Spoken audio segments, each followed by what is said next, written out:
That was a night in 1971, a night with pouring rain. In that rain, the communications center of Zeno lost contact with the Green Lake campsite. But wasn't it a story? I am kind of attracted indeed.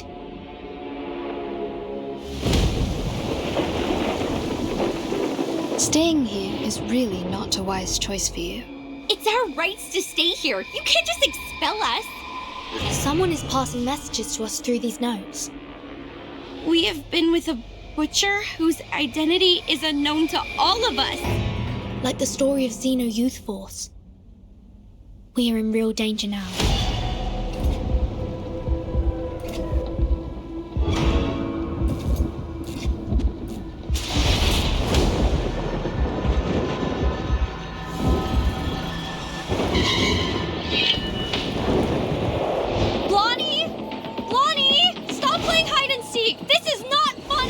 The critters are multiplying.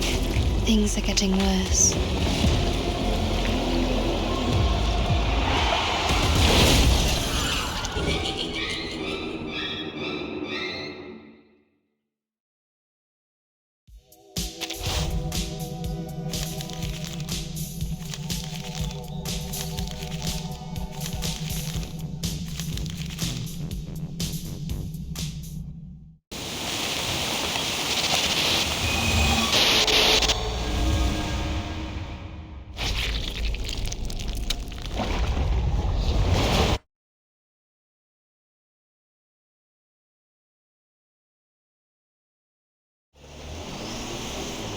Oh. It seems this is the entrance.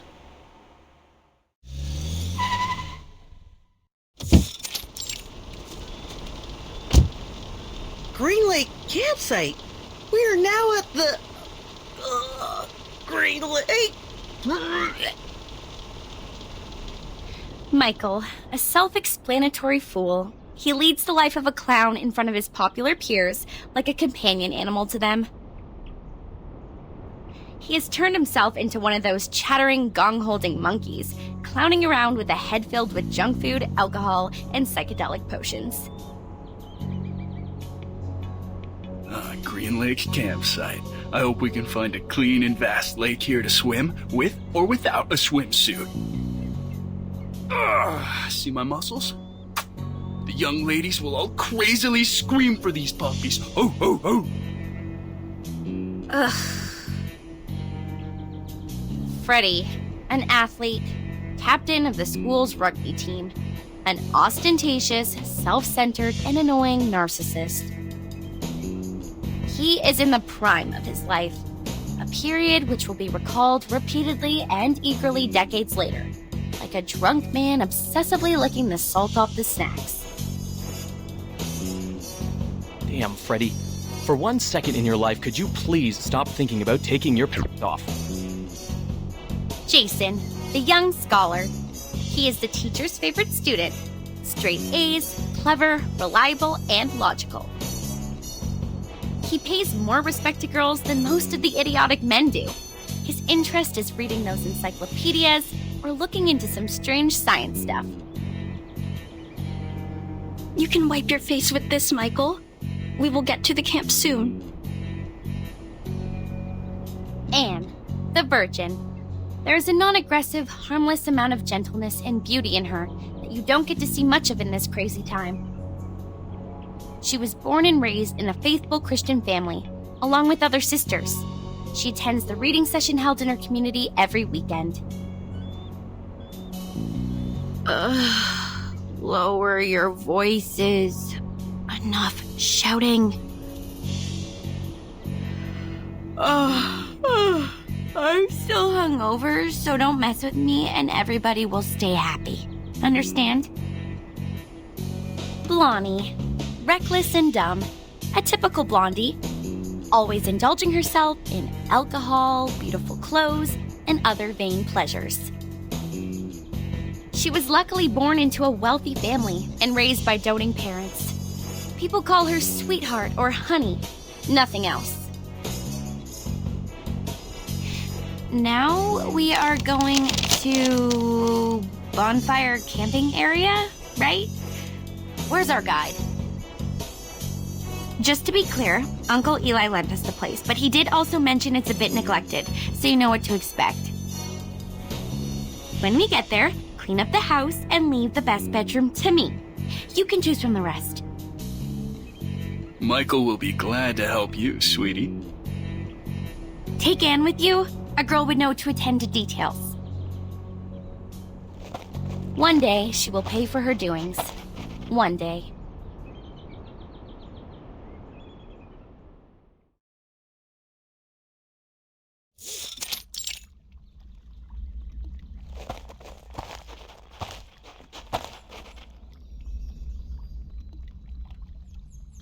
They were all dead.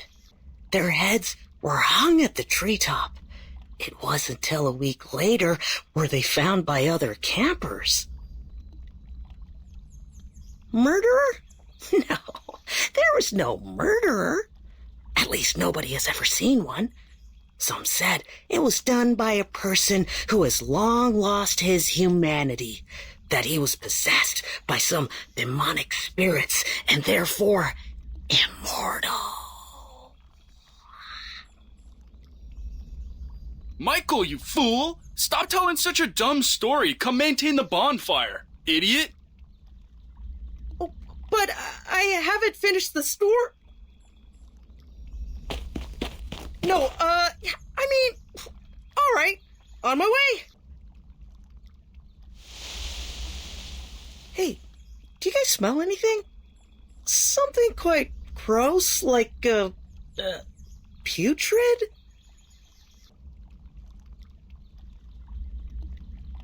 Oh, fuck! Holy...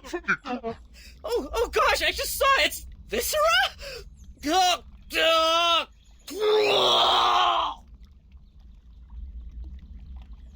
Jeez, F you! Don't throw up on me, Michael, you damn jerk! Ugh! Step back. This is a badger. Judging from the degree of putrefaction, it has died at least a week ago. Blondie, did your uncle mention any beasts living in the woods? Blondie? Oh my goodness. They sneaked away again. In this very moment.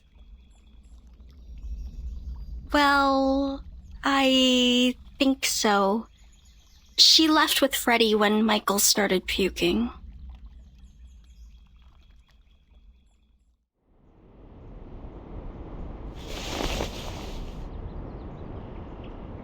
Ow. You're naughty. Stop that. Yeah, I can push this further. You see, I will...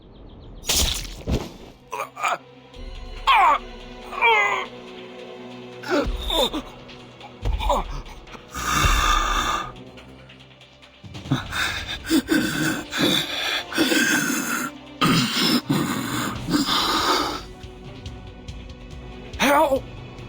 Help! Help!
Timekeeper, now that we have given the report, Madam Z said we won't have any other assignments for a while.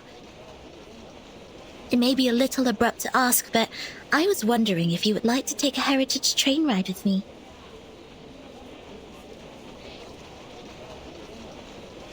Please, trust me, this journey will be the best ever. Let's start off immediately and come back furtively, so nobody will know.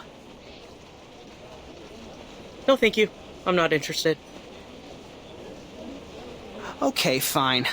Oh, wait, Angie, do you want to travel? Let's start off immediately and come back furtively so nobody will know. I'm flattered you asked, but I'm leaving for assignment soon, so I'm not gonna make it. Really? That's a sad coincidence. I heard that you've worked so hard and have saved up so many unused leaves. You also have 2 days of outing permission.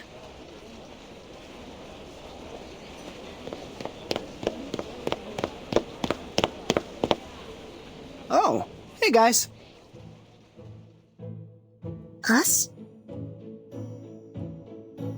Yes, you guys. Our great Miss Timekeeper and her excellent assistant Sonetto. Am I right? Accepting the title Great without hesitation, you are really the Verdun we've heard about. Heard about? We all know the trouble you stirred up. I was several grades above you. Though the instructors prohibited any discussions of that incident, they couldn't stop people from being curious. But soon no one asked about that anymore, because it is the wrong thing to do, and there was no vacancy in the guardhouse. Anyways, I remember you. Don't worry, Timekeeper. Although his manner is debatable, he's not a bad person. He was the one who received the Outstanding Contribution Award in the latest annual appraisal. Allow me to introduce... No, wait! Don't use that name. Here with Timekeeper, just call me Horopedia, which I prefer. Okay, Mr. Horopedia. I've never heard of this nickname of yours. It's a long story. I can share with you at another time. Now, let's get down to business. Have you guys heard of the myth of the Green Lake campsite?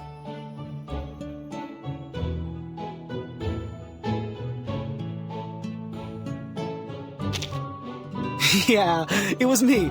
Given that you didn't know me, I sent it anonymously. I don't see how these are correlated. Well, of course they are. An anonymous envelope better triggers curiosity. And you are the most inquisitive person I know. Didn't you worry that I might throw it away? Honestly, I did. So I wrote to another 13 people. Now I have 6 maps. But don't be upset. Yours is the most intact one, so I selected it. Thank you for your approval. A mystery solved. No wonder I found the handwriting on the envelope familiar.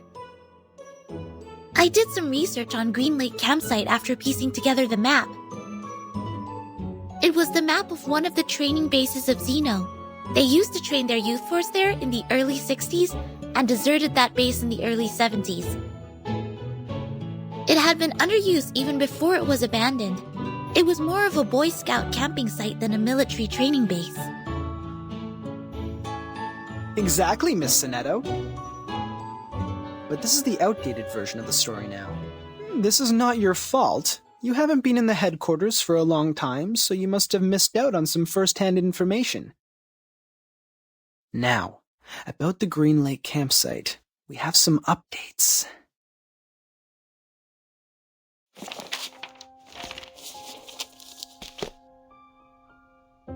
That was a night in 1971, a night with pouring rain. Heavily and hastily, sheets of rain formed a barrier, isolating the woods from the outside world. In that rain, the communication center of Xeno lost contact with the Green Lake campsite. Was it normal rain?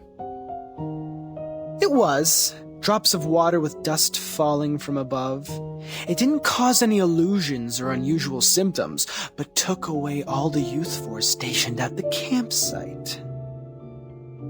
In the cabin they lived, people found clothes, blankets, even books left open on the table. What does not move or breathe stayed there as usual, but their owners, those living youngsters, disappeared from the woods like drops of dew under the sun. Since then, nobody has ever seen those youth force again. Zeno has not, nor Laplace, nor us. Green Lake Campsite has then become a ghastly and deserted land. Miss Sonetto, please put down your hands. They are hindering your ears from receiving information. You might then miss the climax. Thank you for the kind reminder. It was an unforgettable night.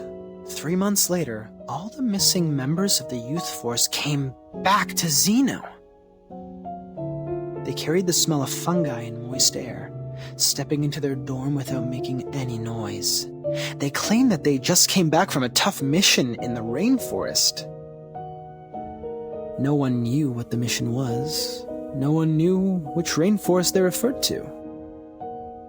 The personality of all those kids have changed. The outgoing Bruno became speechless. The gentle Anna Queenie starts picking quarrels with others. They were not who they were, but no one could pin down the difference. Day after day, the smell of fungi and moist soil never disappeared. It lingered for 1 week, 2 weeks, 3 weeks. Till one night, grade 1 student Dries suddenly woke up from his dream. A muddy tentacle stretching out beneath his bed closed around his ankle and pulled him onto the floor. There, a face awaited him. A hideous face of a human-like creature with a bloody mouth.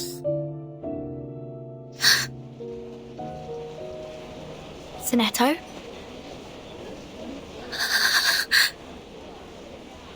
Sonetto, easy. You were going to break your wand. I know.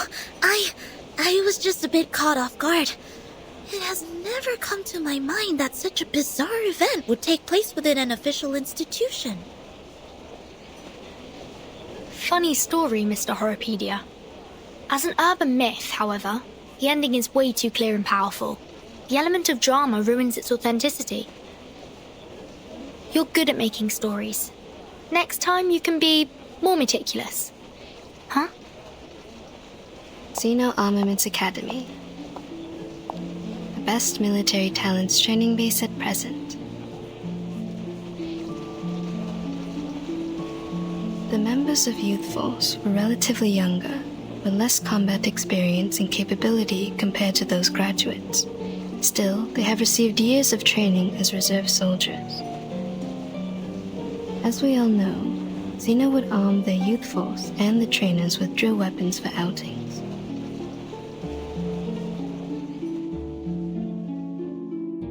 It was nearly impossible to wipe out a youth force in the territory of Zeno without being noticed by the Academy. I see. So it's not true. Just a made-up story.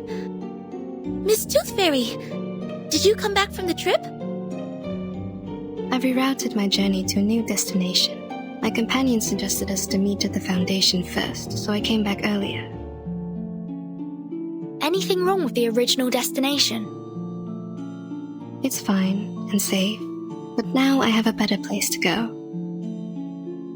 It's a place of myths and danger. There once lived many adolescents. With any luck, I will embrace a harvest of baby teeth. No way. The place you're heading is... It's Green Lake Campsite. But wasn't it a story? A story made up by Mr. Horopedia? He made up part of it, such as the bloody hand underneath the bed and the midnight screaming. Except for those, the rest is exactly the same as I know.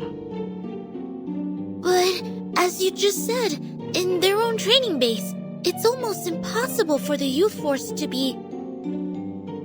It proves that Green Lake Campsite is out of this world, a place worth visiting. You're 3 minutes and 15 seconds late, Miss Tooth Fairy. No worries. I didn't waste my time waiting.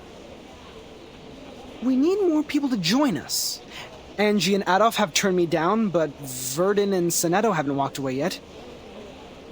I am trying to win them over. I think I'm almost there. Now, they are really attracted by the Green Lake, so we are starting off soon. Attracted? Pardon me, Mr. Horrorpedia.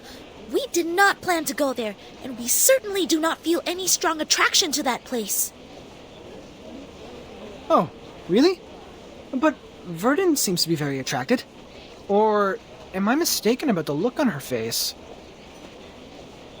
Timekeeper!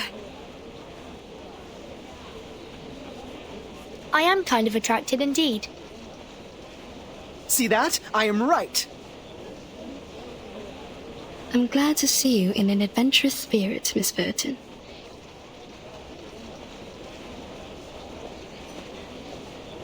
Great! Take your suitcase, pack your clothes, don't forget to bring 2 novels to kill time. Now, let's take the hands of our 2 new partners. Journey on!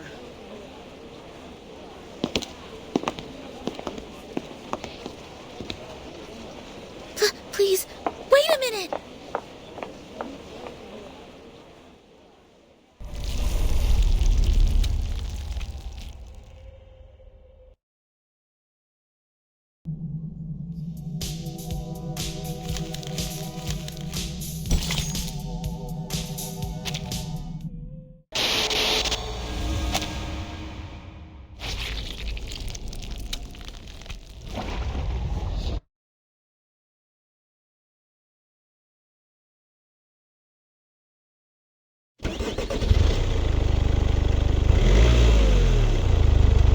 Thank you for the letter, Emily. Now, we are bringing our driver friends the latest weather forecast. Ohio is having a sunny week, with a comfortable level of humidity and 0 chance of rain. Sorry, I forgot to switch off the inbuilt radio. Sit tight and put on your safe belt. Hold the hands of people sitting next to you. If necessary, close your mouth, then clench your teeth. You can do as I said, or not. I was mainly talking to them. Yes, madam. Yes, Miss Tooth Fairy. Are those little winged elves still nagging you? I remember you were troubled by them as early as I was in school. They are still there. They have never left there. The good thing is that they can't distinguish lies. They spend every second of their life overhearing me and totally believe what I say. As long as they hear me say, cover your mouth and clench your teeth, they will never attack you. We all owe Mr. Campbell a big thank you for this. All of his teeth were stolen when he was with Miss Tooth Fairy. That's when humans finally realized how vindictive and vengeful those little things are. They stepped across the world for the cure. Eventually, they found a solution. Mr. Campbell? Who is this person, and what happened to him? He is my brother. I am also a Campbell, Miss Campbell, while he is a Mr. We shared a roof when we were little. I was cursed for eating a tooth fairy. It and its fellows swore to steal all my teeth. At first, they did it. I ate 9 fairies and lost 11 baby teeth. My parents soon found out. They ordered a special tooth brace for me, in case I lose all my baby teeth and become a horrific old lady. In their second attack, those tooth fairies failed to steal the teeth from Miss Campbell, so they rushed to Mr. Campbell. His teeth disappeared in a flash, and he never had one since then. People said it was the curse of the tooth fairy. Just like in books, the flying human-like critters are bigoted. Once gained, they will keep the love and hatred at heart forever. I'm so sorry, Miss Tooth Fairy. I shouldn't have asked. Don't worry, sweetie. My brother now has his own teeth. He lives a stable life. The past is in the past. And I don't really think he was cursed. I've never heard the Tooth Fairy swore at him. Neither have I found any mark on him that can be detected by Arcanum.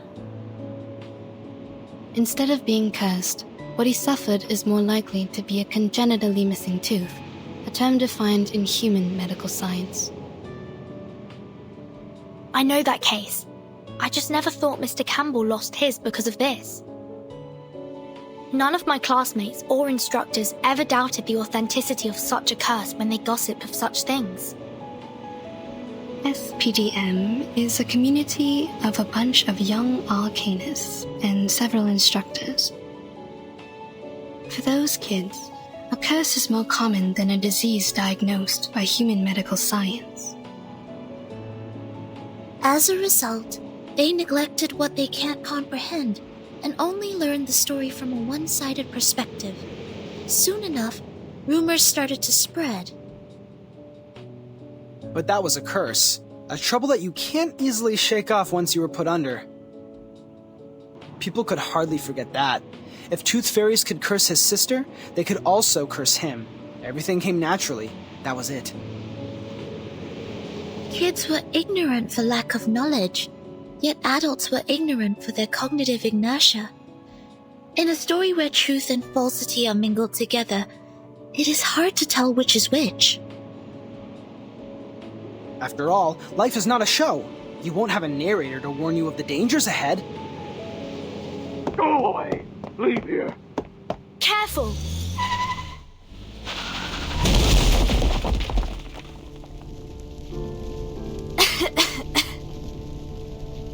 Timekeeper? Miss Tooth Fairy? Are you alright? We're good. Don't worry. Cover your mouth and nose. Get out of the car.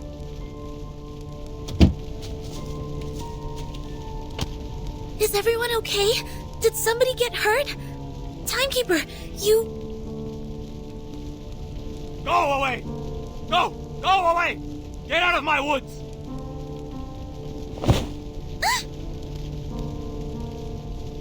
I heard it. I heard it. I've heard the gods' will. Oh, God. Oh, God. I will guide your children. I will guide them. Guide them away from the demons. From the land of demons. Dilated pupils, disordered speech, and a body temperature of 3 degrees higher than the normal level. Presumably, he has taken some stimulants or substandard potions. His sanity has been taken away. We need to knock him out.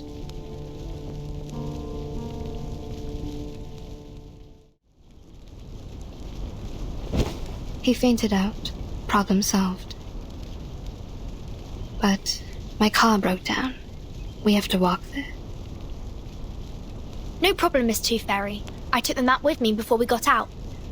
But there is smoke coming out of your car. Is it alright? Don't worry, Verton. My brother bought an insurance.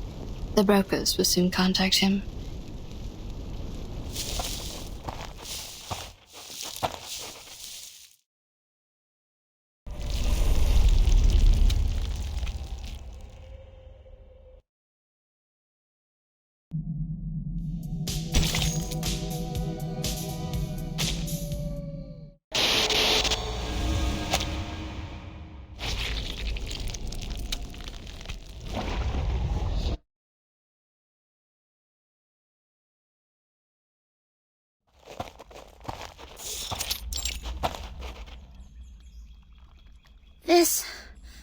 This must be the camp. I sniff conspiracy in the air. What will happen here? Murder? Sacrifice? Spy attack? Or evocation? Let me see. What do we have here? These things have been left here catching dust, and I see no footprints or any signs of activity. Seems like it has been deserted for a long time. Iron buckets, felling axes, picnic mats. Considering we are in a campsite, it is only normal to expect these tools to be here.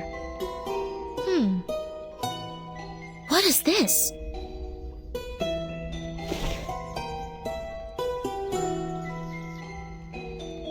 Anything? Have you found anything, Sonetto? Something is buried in the ground. Right here.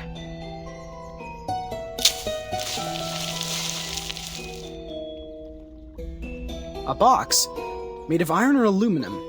It looks like a candy box. Judging from the rust, it has been buried here for 4 to 5 years. A kid's candy box? No, adults can love candies too. Looking at it from a different angle, is its owner still alive? What happened to the person here? Why was this box buried with a battered magazine? From the traces of activity here, it's probably been left by its indiscreet owner. Wait. This is the Green Lake campsite. We just met a madman who called himself an oracle. He drove people away from the land of demons. Open it. If this is from a brutal crime, there might be some evidence inside. We are all ears, Miss Verdon.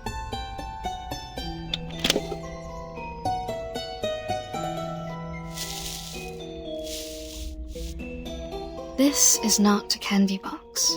It is a pill box. Correction. It is an empty pill box. You're back, Miss Tooth Fairy. What did you find when you explored the campsite? Roughly the same as here. Near the woods, there's a place for firewood cutting. More traces left by critters can be found near the woods than here. I also found the teeth and claw marks of giant critter, as well as some excretion. That is to say, one gigantic critter inhabits here? If not more? Yes, that's why I came back here. Watch out for the critters. We may have stepped in their territory.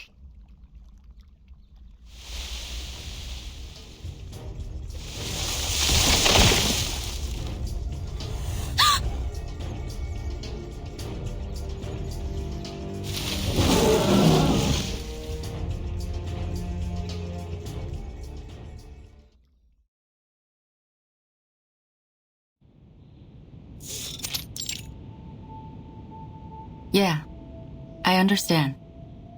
I'll tell them to be careful, yes. Thank you for your advice. Bye. Angie, come in.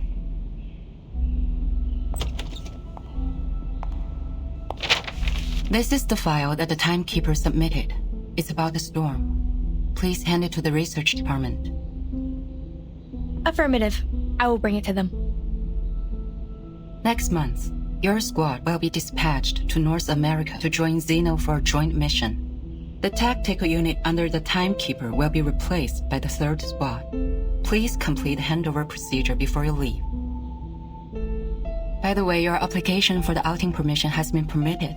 The document will be posted to your door mailbox by 7 p.m. tomorrow. I'm very grateful for your help, Madam Z. You're welcome. Get some good rest. Don't forget to remind your team members that actions outside areas mentioned in the application will not be allowed. They need to return back to the headquarters by the specified time and check in once they're back. I will, Madam Z. I will look after them. Off you go.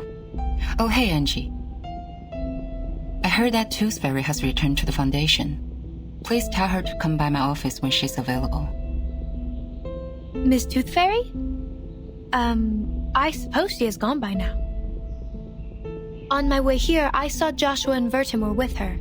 They seem to be planning to travel. Joshua? To travel? No. Nope.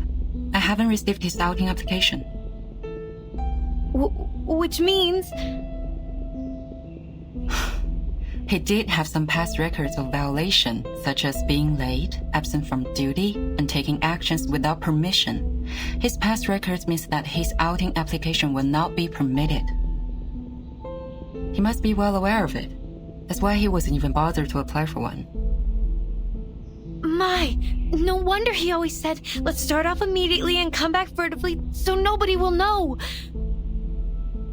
Don't be nervous. Our priority now is to get them back and minimize the possible consequences. Angie, do you know where they're going? He mentioned, I'm trying to recall. It's, Green Lake. They were heading to Green Lake campsite. Green Lake? You mean the Green Lake campsite established by Zeno? Yes, Madam Z. It's even worse now. I'm sorry, Angie. Please inform the 7th and 5th Squad to stand by. We'll head out at any time. Yes, I'll fetch them now.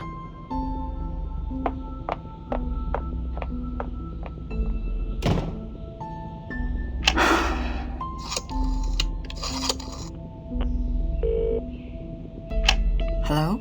Is it the Liaison Department of Zeno Armaments Academy? I am Z. Please put me through Lieutenant Banya.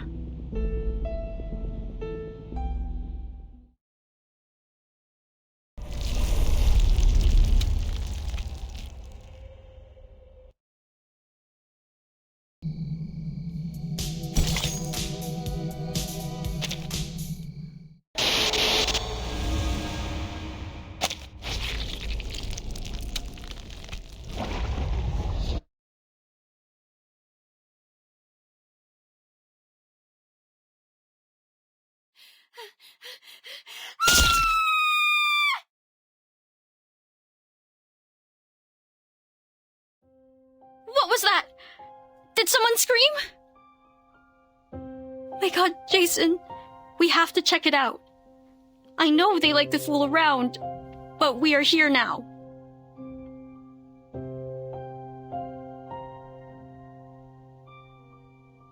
Michael, stay here and take a rest. Shh. Don't make any noise. All right. They will all be fine, huh? Hope so.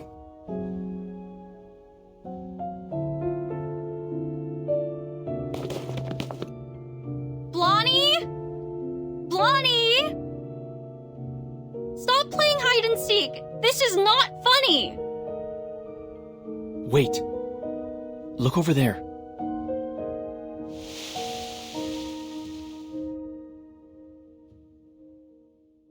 Blondie?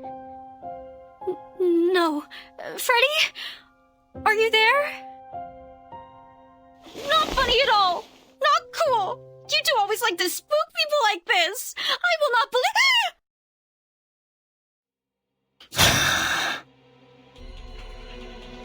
Anne, stay back!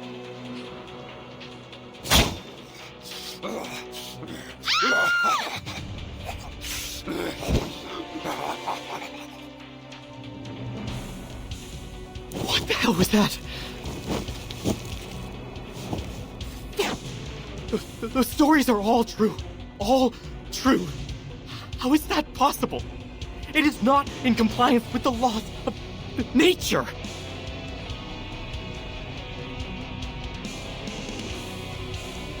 Oh no. No, this is not happening. Oh Lord. No more crying, Anne. Stand up. Run. I will look out for you. Run! Both of them are dead! My god! Jason, the blood is all over the place!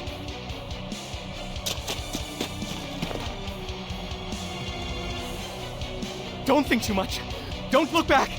Run. Speed up. Jason, head down!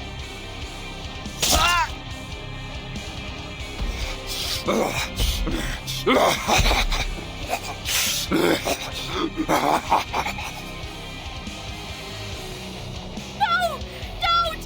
Evans! Jason!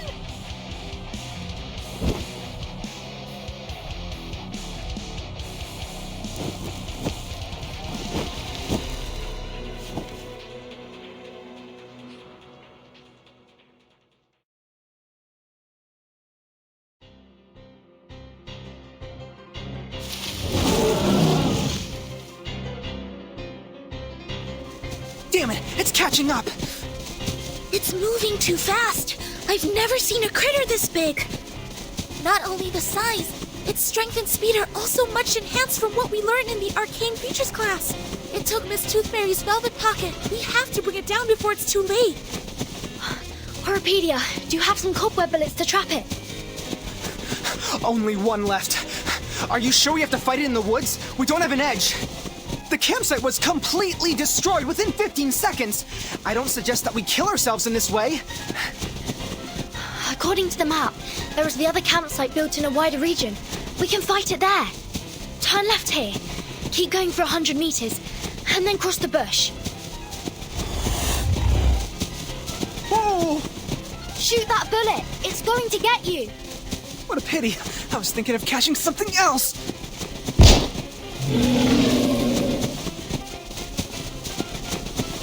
Excellent. It's trapped. The bush is right over there. Follow me. Let's speed up.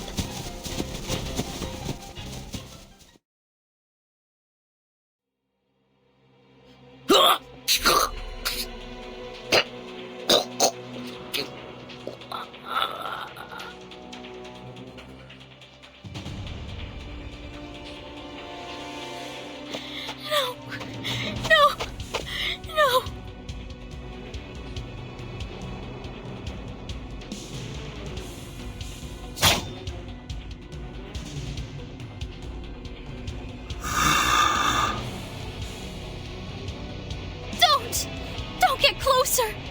No, don't! Wait! You people are...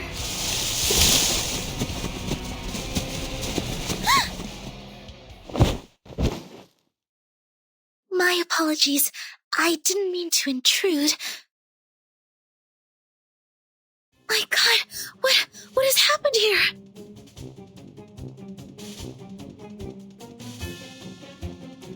A crazy murderer? Student campers? Oh, this is much more interesting than I expected! Protect the victims. Get ready to fight. Who are you? And the bushes? Why did you come out of the bushes? Worry not, miss. Please get behind. You're safe with us. No, that's my friend. And they aren't... I understand. They deserve a decent funeral. After I take care of this demonic creature. May the peace be with us. Sonetto, calm down. Oh no! Don't bury me! I don't want to die!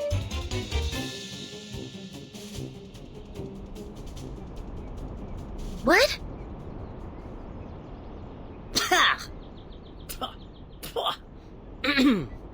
This taste of cherry syrup is killing me.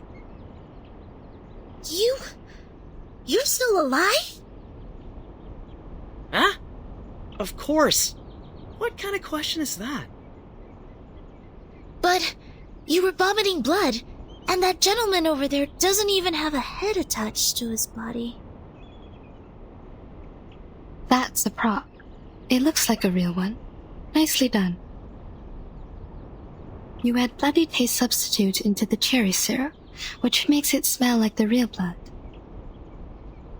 Be prudent about the dosage, because it's slightly addictive. You've used too much.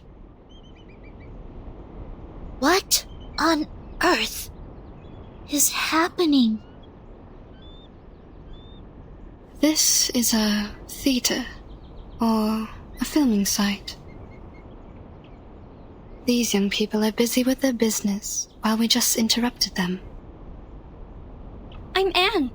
Are you two the actors Jennifer recruited? I'm afraid I don't know this Jennifer you are referring to. Ah, my bad. She sometimes goes by the name Blondie. It was just me who always calls her Jennifer. Damn it, you idiots! Get your ass up! There's no way we can use this take!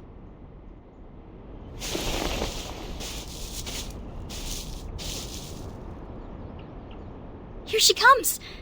Sorry, excuse me.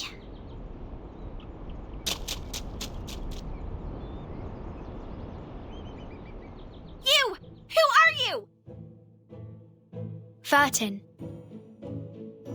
No, that's not what I'm asking! Huh? Are you asking me? I am Horopedia.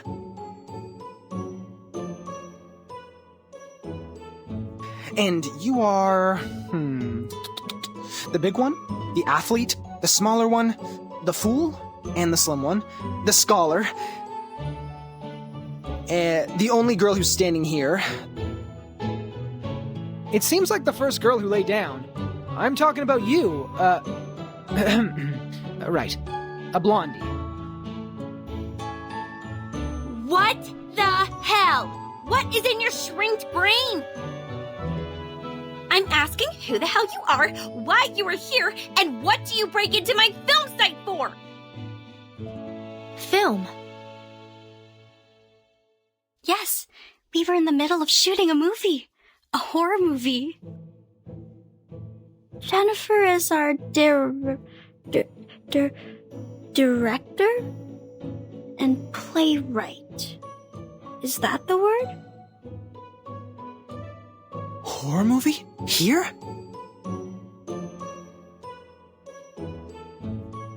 Where's your gear? What's the story? What's your business here? What? Aren't you confident enough? The gear is right here! In the script, too! Take a good look at it, smartass! Recorder CCD TR57? The latest version! A pretty one! It costs quite a lot and has many features. Optical camouflage outer shell, long standby time for operating independently, and hand gesture triggered flashlights and lighting adjustments. Wow! It's the first time to see a real one, other than those advertisements printed on magazines. What a coincidence! How do you use the flash? Hey! Wait! Take your hands off me!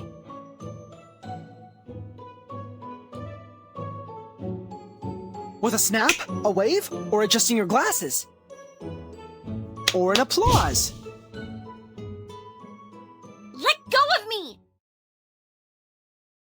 Ah ha ha ha! It's the applause! Now it's easier. Unbelievable! What the hell do you think you're doing? Piss off!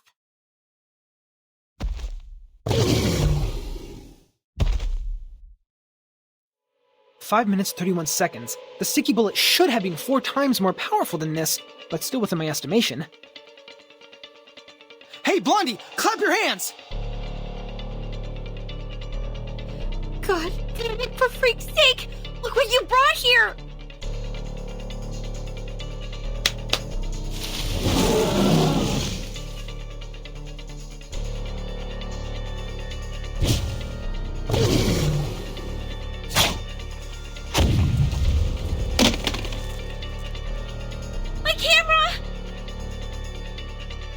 Good! Now it's time!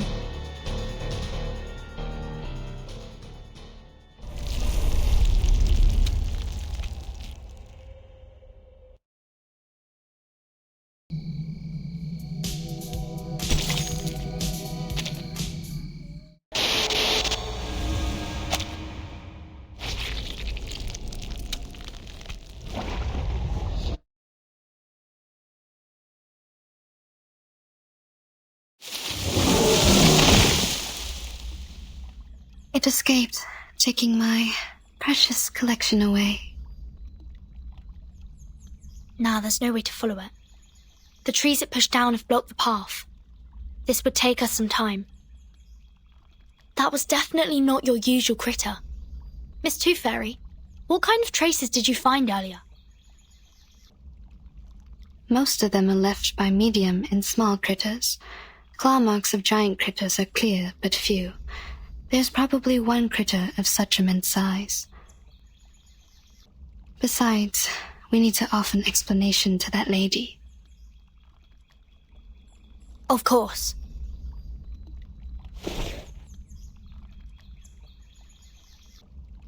Why are you all staring at me? Do I have something on my face or my clothes?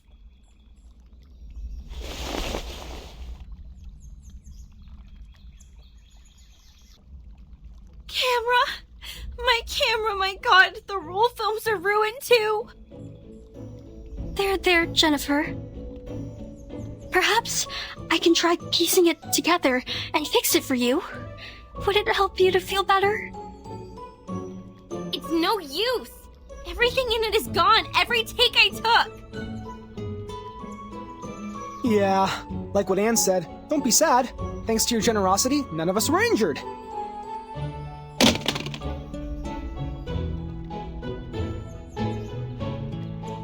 What did you just say?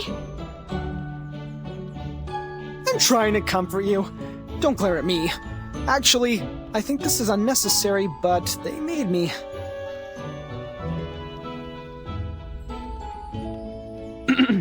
See? Behind me. The girl with the hat and the girl in the white. Huh? Unnecessary? You think it's unnecessary? Do you have even the slightest idea of what you have destroyed?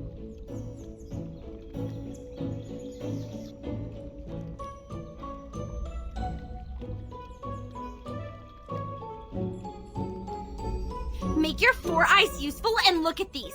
What do you think they are? All right, calm down. Let's be reasonable. If you were mad because of your movie, I am really sorry. But at that very moment, I thought our safety mattered the most. Also, I have good news for you. This recorder is meant for taking daily family videos. The clips taken by it aren't nearly enough to be called a movie. So, to some extent, I just prevented you from shooting a disastrous movie. If you are looking for any financial compensation, please talk to the girl with the hat.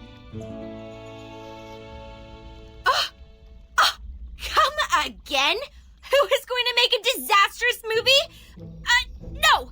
Don't change the subject! Movies! Ha, no, I'm not raging over some movies. I don't care about this shit at all. You think money can get you out of trouble? It doesn't even come close. That was a limited collaboration product of Recorder and Lucas. You can only find 3 of these all over the world. Only 3! It's more valuable than any jewelry or luxury handbags. The suede decoration on it alone can buy 200 of your stupid head, dumb. Shoot! My makeup! What are you sticking there for? Go clean the broken trunks and branches off the path. We have to get back to the cabin as soon as possible. I have no desire to catch a cold in the rain.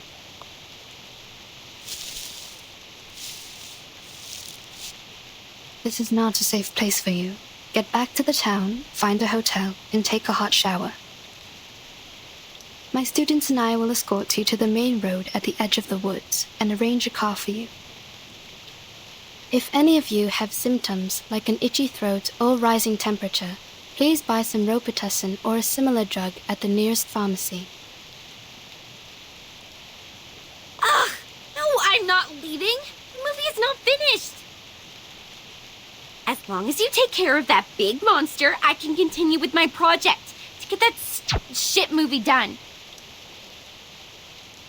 But we don't have the camera,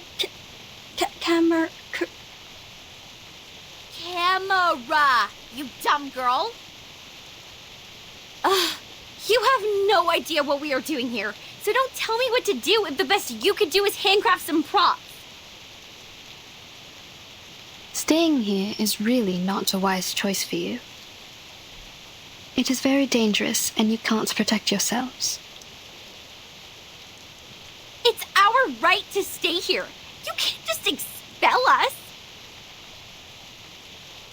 You are, of course, entitled the right to stay, Miss Blonny. But I hope you could keep in mind that you and your friends are in grave danger. The Green Lake campsite is not a place for fun. You should stay with us for the sake of your safety.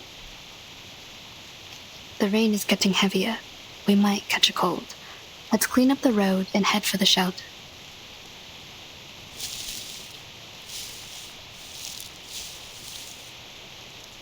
All this gibberish to scare us off.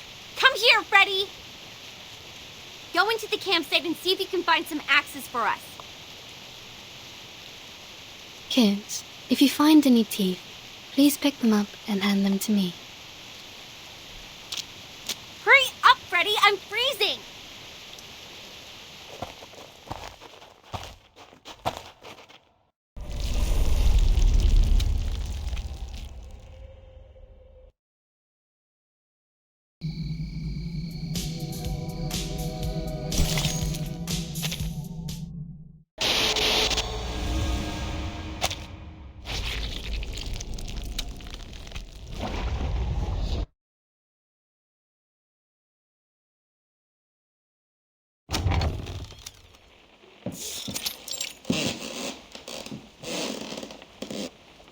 The lock has been broken. Those are bite marks from small critters. They might have nested inside. This damn place has power supply? Who'll pay for the bill? Maybe it has underground cables, or it's powered by some generation sets left by Xeno. Wait. Stop here. To your right, by the corner of the stairway, there are 3... No, at least 3 of them. They're getting closer! Blondie, take your friends away!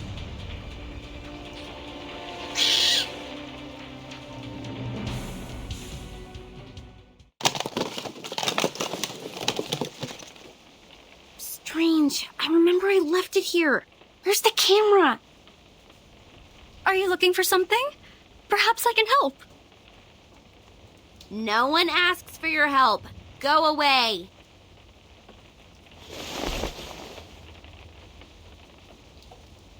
If you have nothing better to do, go clean the house up. I need a place to rest.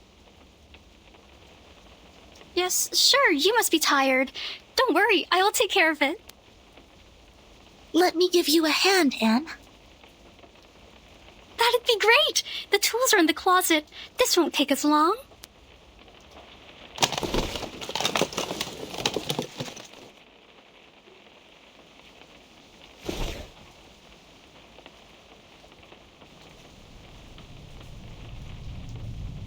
So, you guys are really the investigators from the St. Pavlov Foundation?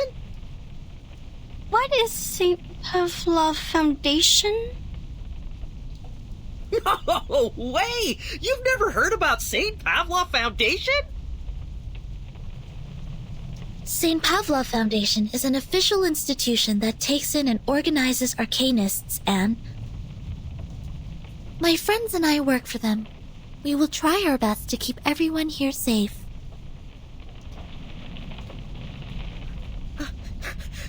I've never met a real one. What do you guys normally do? Taking humans for subject research? Roaming around to snoop on the political parties? Are those stories true? Human subject research? Political parties? Pardon me, I don't follow you. We will never do harm to any human. It's strictly stipulated. Save your bureaucratic rhetoric, little girl. I've read those books. I know you've done some dirty things. Tell me. Shut your face, Michael. I've recruited you to play the fool, not asking you to really be one. Don't bring disgrace on us for going to Vine State College with you. You are all students from Vine State College? Yes. Faculty of Filmmaking. This fool here is a chemistry student. The big guy over there is an art student on English literature and poetry. It's one of my assignments to make a movie during the semester break. So I hired every useless meathead available and traveled all the way to this shoot just to shoot a stupid horror movie. Stupid horror movie? I thought you loved horror movies. Ew! Don't disgust me. Who would possibly have interest in the movies filled with characters in sweat and dust and presenting zero romance or any nice costumes? You mean you are not interested in horror movies, but determined to film one here?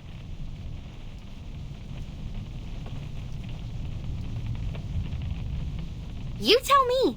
They are cliched, meaningless, but easy to make. They are the easiest option for this assignment. That's it. I've never liked any of them. Oh, I see. That's why you selected this awful script, all these beautiful but useless props, and such an untrained cast. Oh, what did you say? Awful script? Well, I've read your script. It is illogical and dull.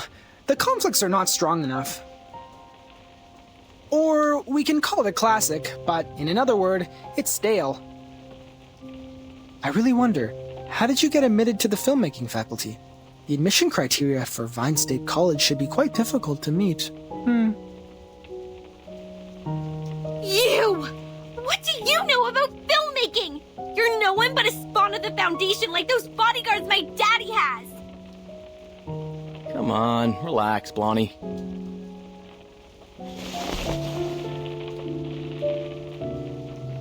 If your dad didn't sponsor the 2 library buildings, you would not be here studying filmmaking. And you look exactly like an arcanist when you get mad. Don't. It's not a good look. Say that again? Think you can take a punch from me? I'm not in a good mood today. I just lost a camera, so you can keep on pissing me off if life has been too good for you! Whoa, whoa, whoa. Normally you wouldn't be so mad over a little joke like this. Are you making a fuss now because your arcanist friends got your back? Jason, Jennifer's trying to finish a project. You shouldn't be mean to her. And Jennifer, please don't get into a fight with him. Isn't he your friend? I thought friends won't say hurtful words to each other. I don't understand. Is this the way people make friends in the outside world?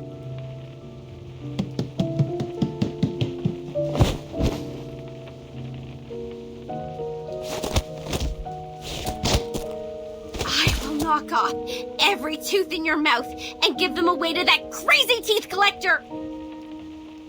Only in this way can your empty head remember how much I hate being called an arcanist!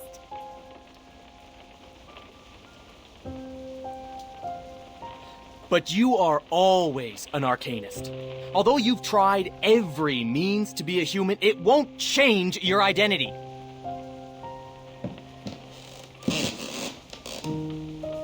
However much you despise us, many brilliant playwrights are arcanists.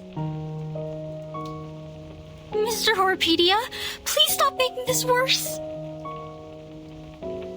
You jerk!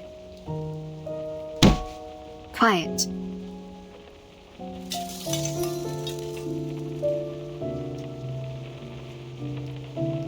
If you don't shut up now, I will shut you all up forever.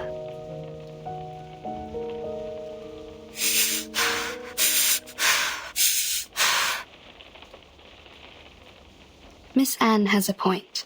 This is not how friends get along. Ladies and gentlemen, we are not here to fight. We need to cooperate. I don't expect you to love each other, but no more fights.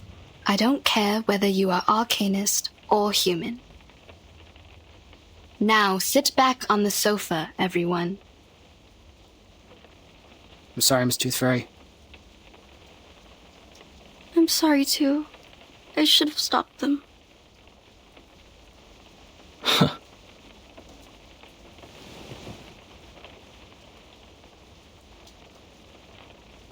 Blondie, is Anne also recruited as an actress?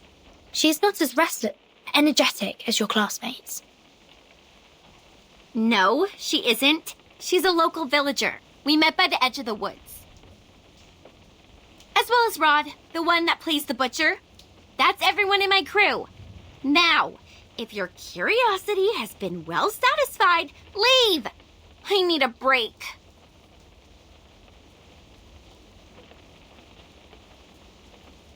Sorry to interrupt you when you're not in a good mood. Actually, Rod didn't come here. He's hospitalized. Do you remember? He's not here? Then who played the butcher? isn't he another actor you hired? Together with Anne in the town near the woods? No, I've never looked for any other actors. The only new actor I hired is Anne, because she looks almost like a twin to Anna, and Anna is absent because of her stomach flu. Oh, wait. Right. Anna is in hospital because of her stomach flu, which was a result of that toad bark stew she had with Rod. So, Rod was not in the car with us when we left. Holy Mother of God. That is... We've been with a butcher whose identity is unknown to all of us.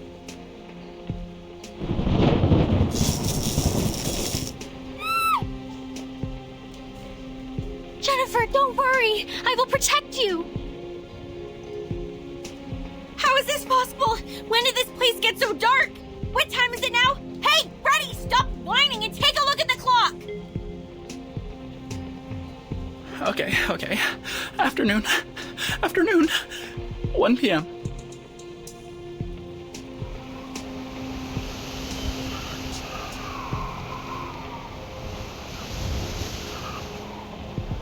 Is that... Nope. That butcher is going to slaughter us. He is truly a cold-blooded murderer. Don't freak out, Freddy. A murderer is not someone you frequently meet. We're not shooting a horror movie. Actually, you are. A giant monster? A fake friend of yours? A sudden nightfall? Anything here not like a horror movie? Darren, aren't you being paranoid enough? Do you want the situation to get messier?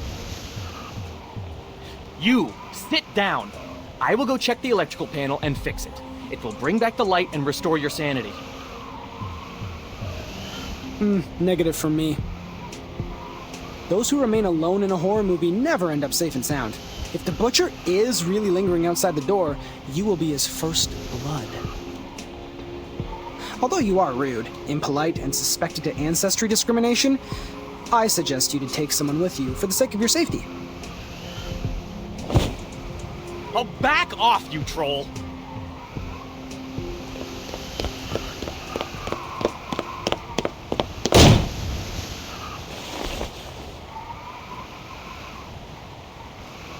He really didn't do that on purpose, did he? What on purpose? He said and did all the things you shouldn't be doing. We are in a horror movie. His actions are like taking some sleeping pills, putting the noose around his neck, and shooting himself in the head.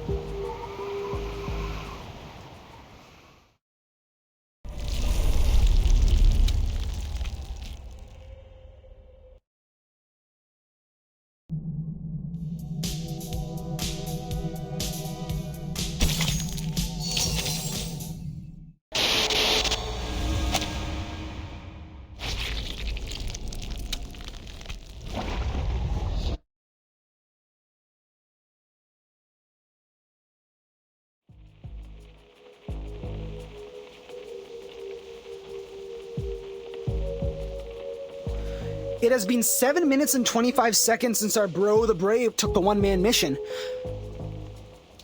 I have never fixed a panel before. Can anyone tell me if it's normal to take this long? From my experience in human society, it is not too long. If the device has been drastically destroyed or the maintenance man is not familiar with that model, it will take a longer time to fix. This is not unusual. We need to go outside to find him. We are not in the human society. Aside from the butcher, he might confront some other troubles. Zinetto, you stay here with Miss Tooth Fairy. I will go find Jason with Horrorpedia. No matter if we find him or not, we'll come back in 5 minutes. What if you don't? Then it means we are not in the kind of horror movie where misfortune only happens to lone wolves. If we don't come back, Please evacuate the whole campsite and contact rescue.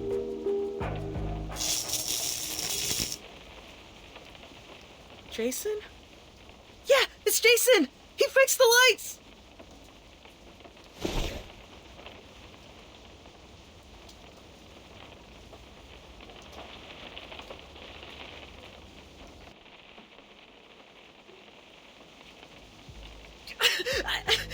I can't stand it! This place sucks! I can't stay here for another second! Pack your bags! We are done with that film! Everybody get into the car with me! Let's go! Relax, man. Firstly, Lone Wolf disappears. Next, it will be the people who failed to escape. Now we must stick together. At least the rain was the origin of all these weird things. You shouldn't have walked into it. I remember the weather forecast said there won't be any rain in this area today. Like the story of Xeno Youth Force. We are in real danger now. Xeno? Xeno Armaments Engineering and Technology Academy? You know it? Are there anecdotes about Xeno in the town as well? They used to live here, in this cabin. Enough! Stop! And stay away from those weirdos! We're leaving! Michael, we should listen to Vertin and her friends and stay...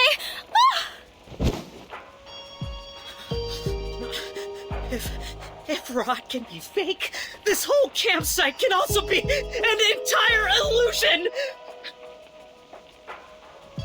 You guys look normal, just like any ordinary people whom we would possibly run into in a place like this. But then you will infiltrate. Please calm down. We've only been trying to help.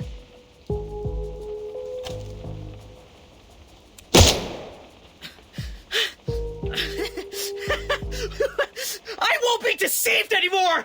I will shoot you! Stay away from me!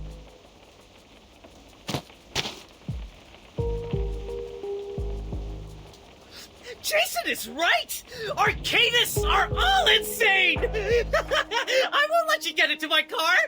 You guys stay here and wait for the butcher to get you!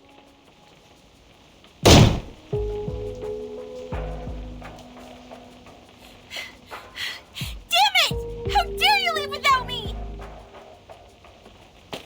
Blondie, wait! We can't let them leave like this. Hurry up!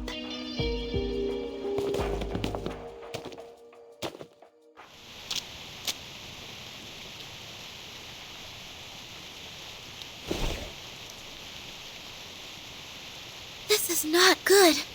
It's too dark out here. Hardly visible. Michael must have driven out of here. But how did Blondie disappear in the blink of an eye? To the south. The skid marks and footprints all point to the south. Here are the claw marks of the critter. They might be in danger. We need to hurry up. Over here! I found her!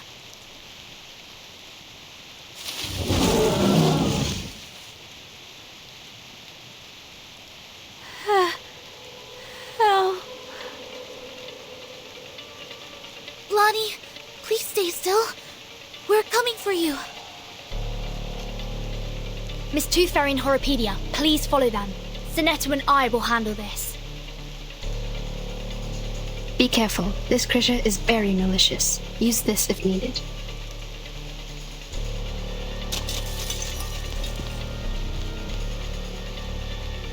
The rain has healed its wounds. It's getting stronger and harder to deal with.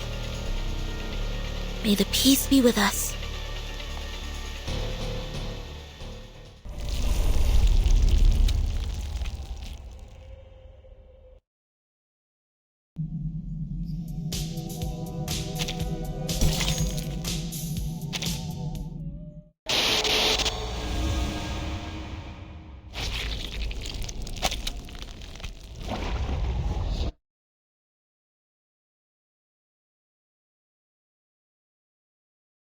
Oh. My head everywhere hurts. Did I get pulled into pieces or pieces?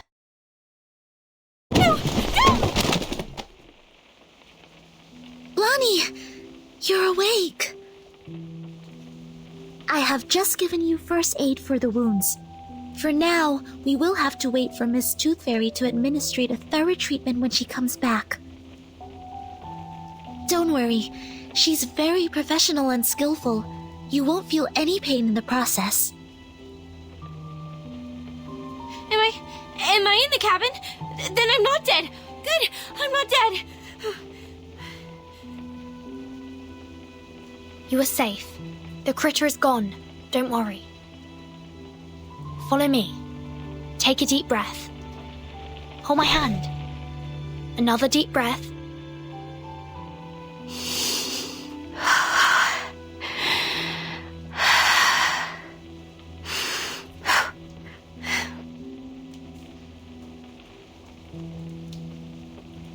Do you feel better now? Thank you. I feel much better now. Oh, Anne!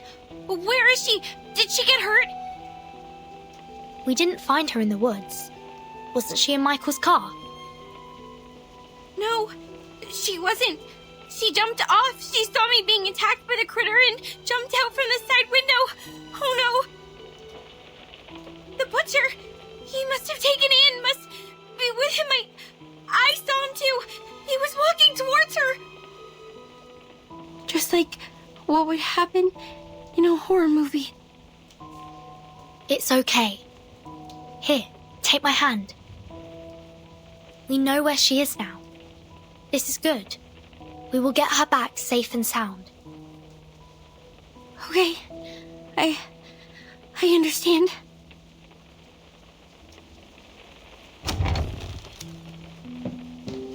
Miss Tooth Fairy, you're back. Where is Michael? They have gone.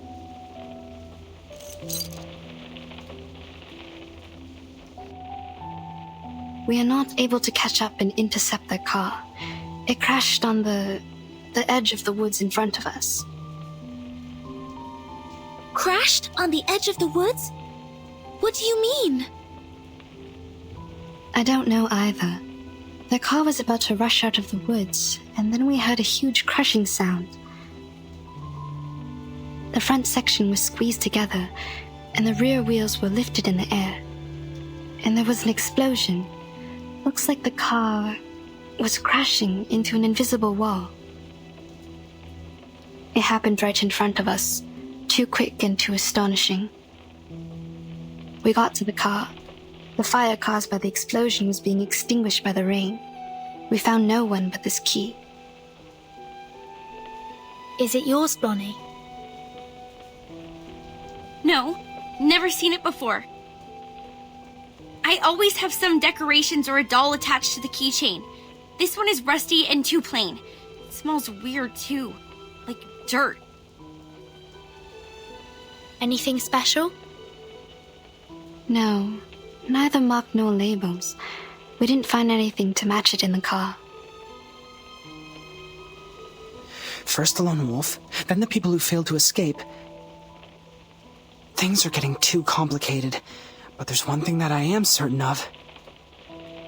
We are now caught in a dangerously and classically plotted horror movie.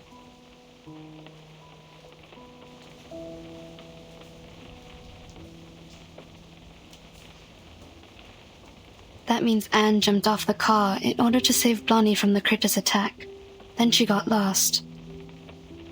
According to Blonnie, the last thing she saw was the approaching butcher from the woods. She's in great danger. We must act swiftly to save her. Also, we need to turn this cabin into a security base for the upcoming battles. Horrorpedia and I will rescue Anne. He's a horror movie expert, and it will be of great help. In the meantime, you and Sonetto stay here to take care of Blonnie and to secure this room. I will take good care of her.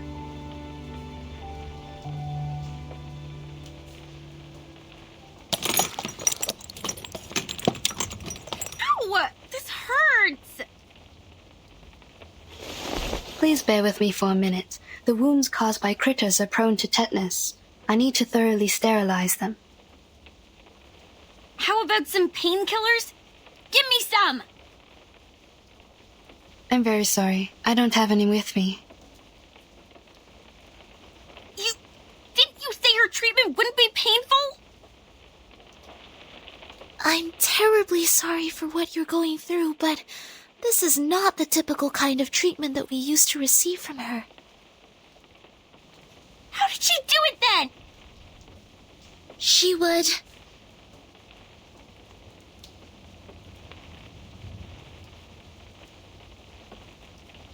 She would ask us to take the tooth fairies. That is, those golden elves in the glass jar. They're effective in treating toothache and other oral diseases, but also can be used to reduce inflammation, stimulates wound healing, and relieve headaches. You mean to eat this? Yes. And it actually tastes pretty nice, like mint and flavored dried plum. It just looks a bit unconventional. You would go as far as to eat this Please, stretch your legs. I need to sterilize the inner thighs. Ow! Okay, fine. I will take that. Bring me the little elflings. Sorry, Blunny. You can't eat tooth fairies as a treatment. Why can't I? Of course I can. I will just put it in my mouth and swallow it with my eyes closed. This is not about you. It is my own rule of treatment. I have specific treatments for humans and arcanists correspondingly. Through our contact so far, I got to know that you don't consider yourself as an arcanist, and that's why I will not treat you as one. Are you upset about what I said? I owe you an apology. I shouldn't have been rude to arcanists in front of you. I know it hurt your feelings. I was not myself. I chose to live amongst humans, chose to be their friends, to be a different arcanist. I thought in this way I would be taken in as one of them. But as you see, when things come to a critical moment, they run away without me. It was my car that they drove to escape, and yet they called me a freak and left me here to die. Funny, isn't it? Sad story. I feel sorry for you. But still, you can't take the tooth fairies. Is this a punishment for what I have done?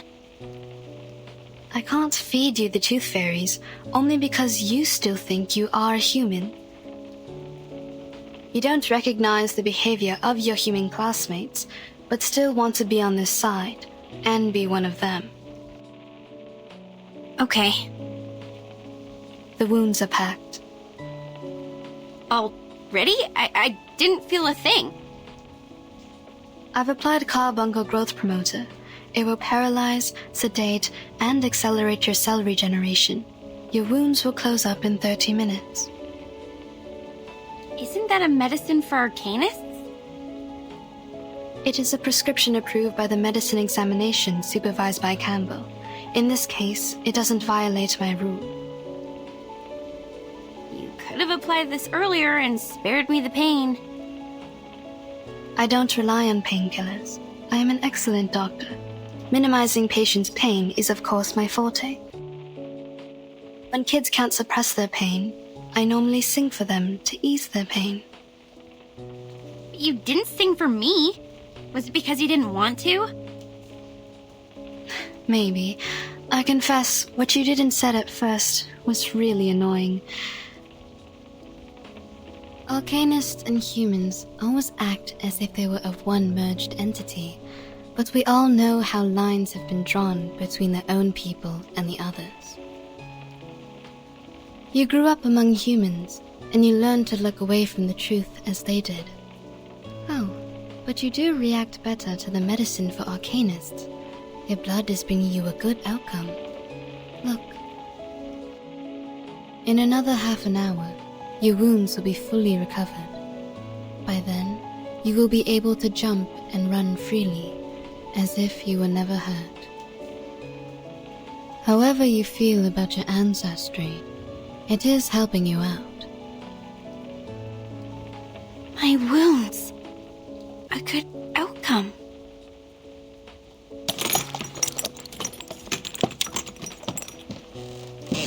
Miss Tooth Fairy, please wait.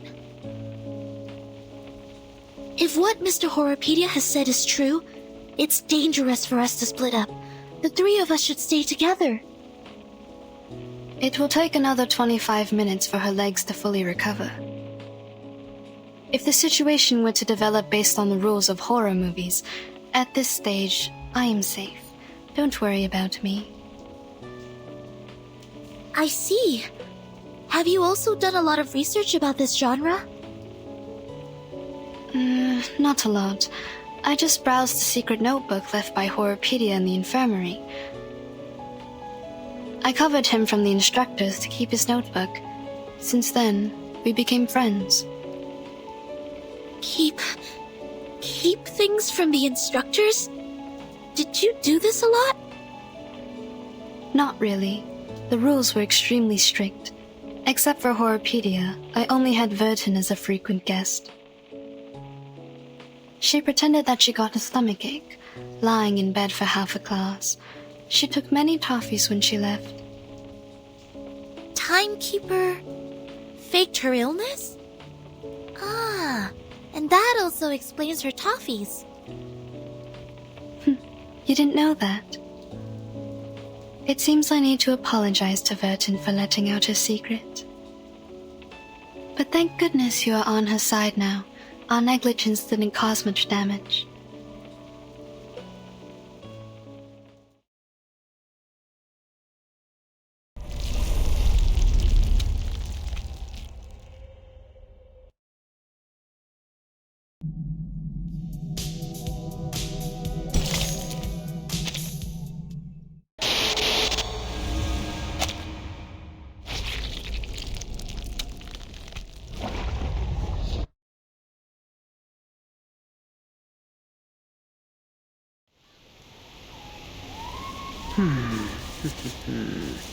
The last girl normally has 2 categories. Anna's the exemplar of the first kind. Pure, innocent, and mild like a virgin. The second kind is those cool girls. More condescending, erudite, and sophisticated. This category can easily tackle any difficulties and make sensible choices, like our Miss Tooth Fairy. They are all good girls, approved by society. Therefore, people reward them with the privilege to survive. The Critter's Claw and the Butcher's Cleaver will never hurt them or kill them. So what do you mean? I mean, please don't worry. Anne will be fine. She is safe. She is particularly safe before we die. But if we lose her, the probability of our death will go up, up, up, up, up, and up. Very comforting. Wait, the carcass of the giant critter is missing. Maybe it's not totally dead and has crawled back to its den? It was dead. I've checked and there was no way it could survive. Here in the mud, it's the fur.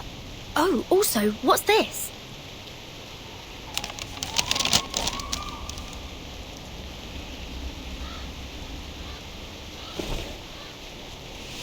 A note?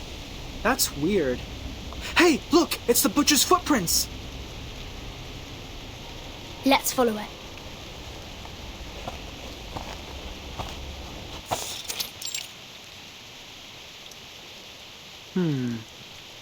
the footprints disappear.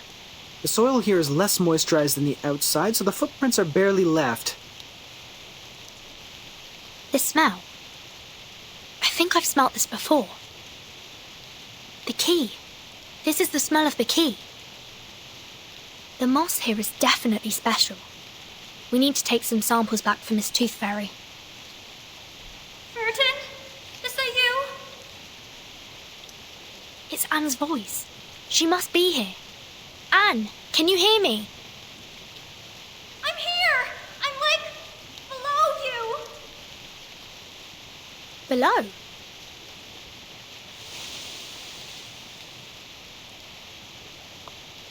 The pit is deliberately dug. The soil here is dry and granular. This was originally a cave. She is hidden inside.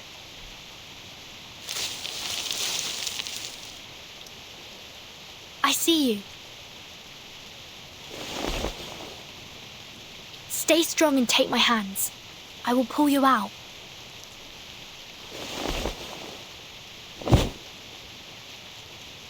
God, thank you. I thought I would die in there. Where are the others? Are they all right? Did someone go rescue them as well? We saved Blonnie, but didn't find any of the boys. Don't worry. We will do our utmost to find them. Oh, this is good news. Jennifer is safe now. The butcher threw me into that pit and left. I don't know when he'd be back. Perhaps any time now.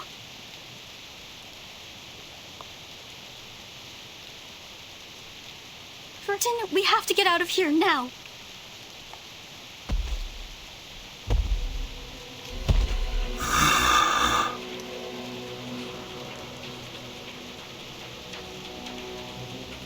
Just as the classic plot goes, this is the right timing.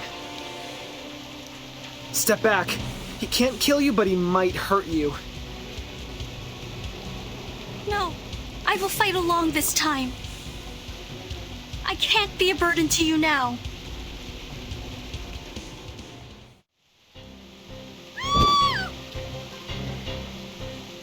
Run! Run away from him!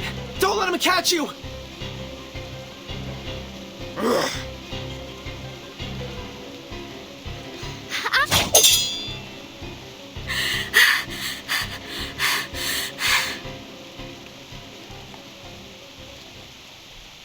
That is...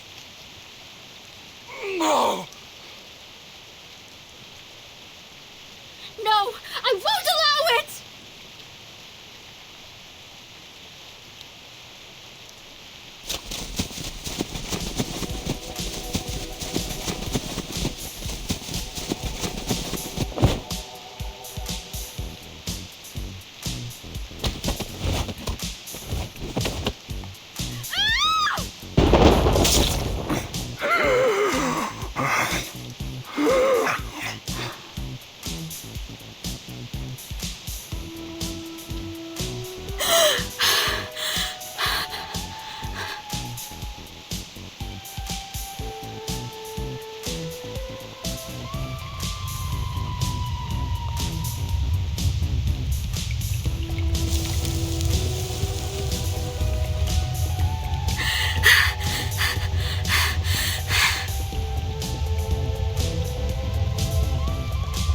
You can let go of me, Anne. It's over. He disappeared. Oh, right. I know. Yeah, you defeated him. Like a marvelous miracle. Wow. A miracle. The brave heart and the miserable death of the crazy criminal killed by his own weapon. This is the last girl.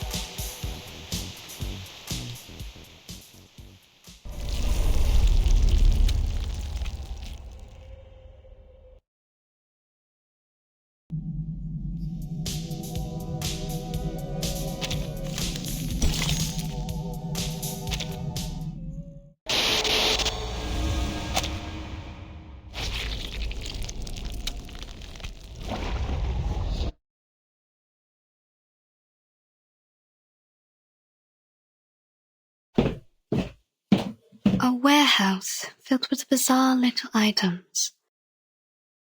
Puppets, a Ouija board, audio tapes, a diary, and a ring box. To my forever love, Victoria, here lies my lifelong secret. In the summer of 1973, I took the life of a young lady. Sounds like an intriguing story. Those kids will love it. The pity is, I find no teeth here.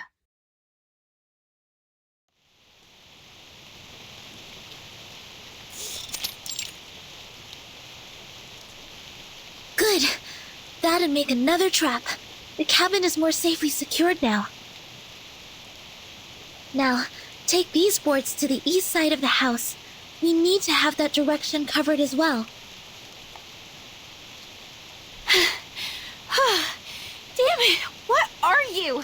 Did you really draw this amount of strength and energy from this thin body? This is nothing compared to the training I received in the Foundation. Blondie, it is okay to rest on the chair over there if you're feeling fatigued. Leave this to me.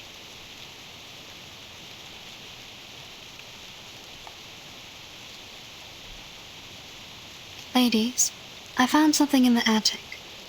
I brought them here. Burton? Timekeeper! It's Anne! She's safe! Good.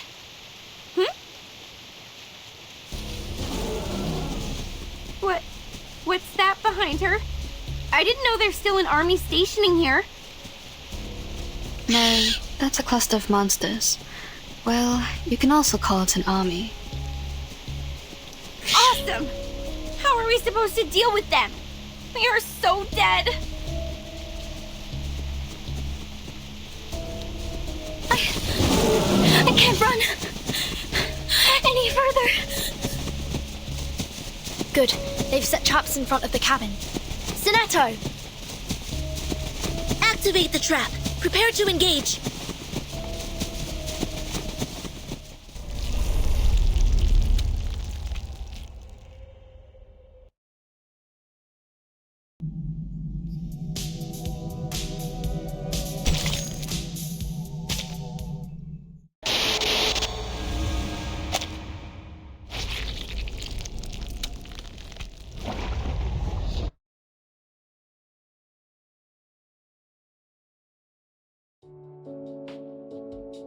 You offered us the best odds.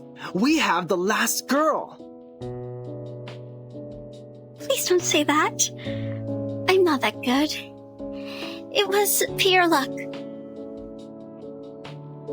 No, you are awesome. You struck away a knife with a branch and took the murderer's life with his own weapon. I can't be wrong with your part to play here. You are the last girl. I should have noticed this earlier. You are gentle, simple, and kind-hearted enough to put yourself in danger to save others. No one is more suitable for this role than you. This is your part. Good. From now on, I will stay right next to you because where you are is always going to be the safe place. Jennifer? Blondie, I need to remind you that the character who relies on others always leads to a miserable end. Get lost. Have you ever wondered why people dislike you? Anne, promise me you will keep me safe with this special power of yours. This is good. Blondie seems to be more relaxed now. She smiles a lot more as well. She's changing. Not bad. Miss Tooth Fairy, please take a look at this. A piece of moss, with mud and a sour and earthy smell. It smells the same as the key. I found this smell in their car, as well as on the sofa in the cabin. Where did you get this? There's a special area near the woods, where the temperature and humidity levels are higher, so mosses are ubiquitous. Any signs of artificial cultivation? I'm not sure. This place has been deserted for so long. We haven't found any trace of human activities.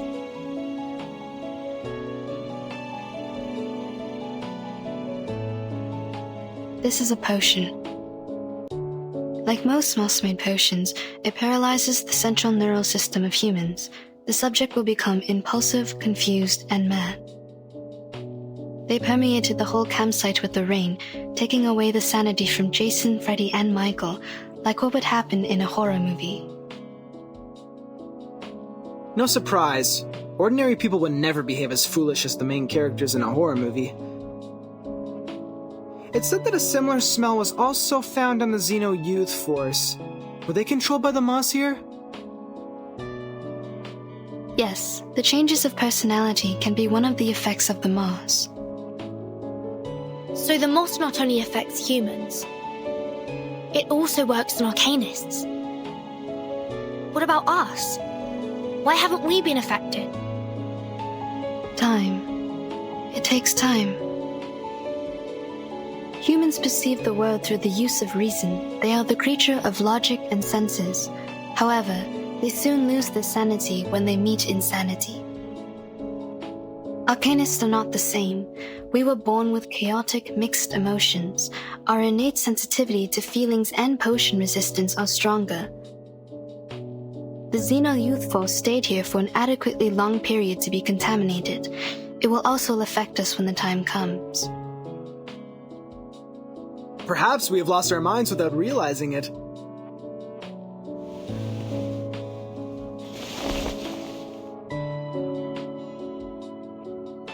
Ooh, what are these? They look appealing. Why hasn't anyone told me about them? I found them in the attic. These tiny and exquisite items have a lot to dig into.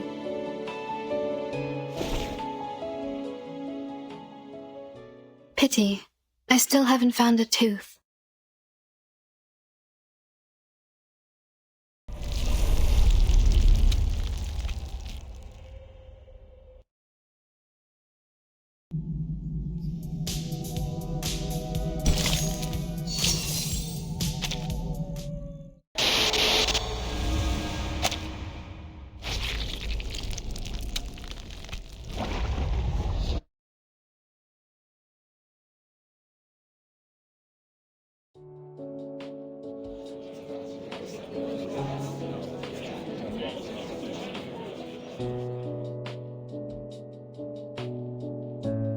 Look, they're trying to solve the problem, yet we can do nothing but fiddle around. Maybe I should have worked harder in college, so that I can at least understand a thing or two from the conversations. Don't worry, Jennifer. I don't understand any of what they said either. You are not alone. I'm here with you. I'm not like you. You literally don't know anything. I remember when we first met, you asked if everything I had on me. You grew up here, in a small town in the middle of nowhere. It is only normal that you don't know anything about the outside world. But I'm different. I've been to big cities, I've gone to college, I've read books, I pretended to be well adapted to this lifestyle. But in fact, I'm still ignorant, knowing nothing but empty pleasures. My hair color gives away who I am. I'm a silly blondie. Don't speak of yourself like this, Jennifer.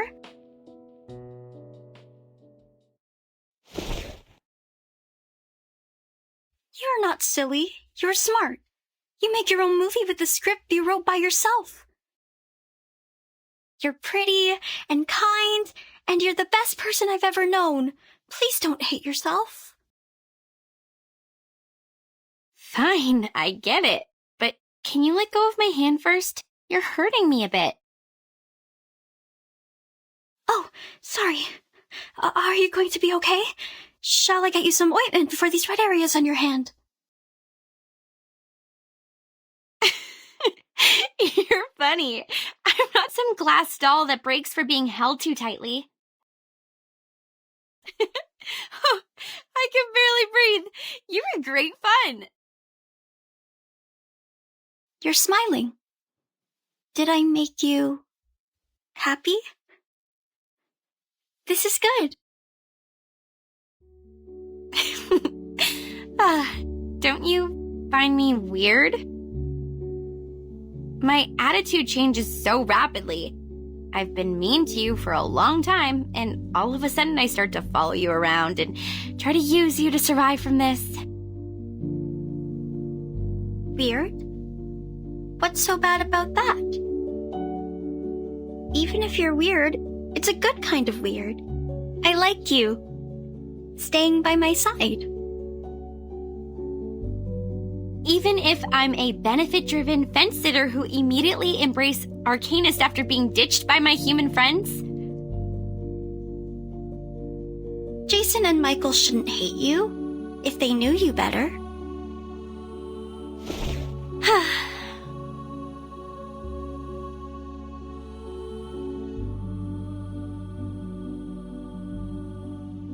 You seem to really like me.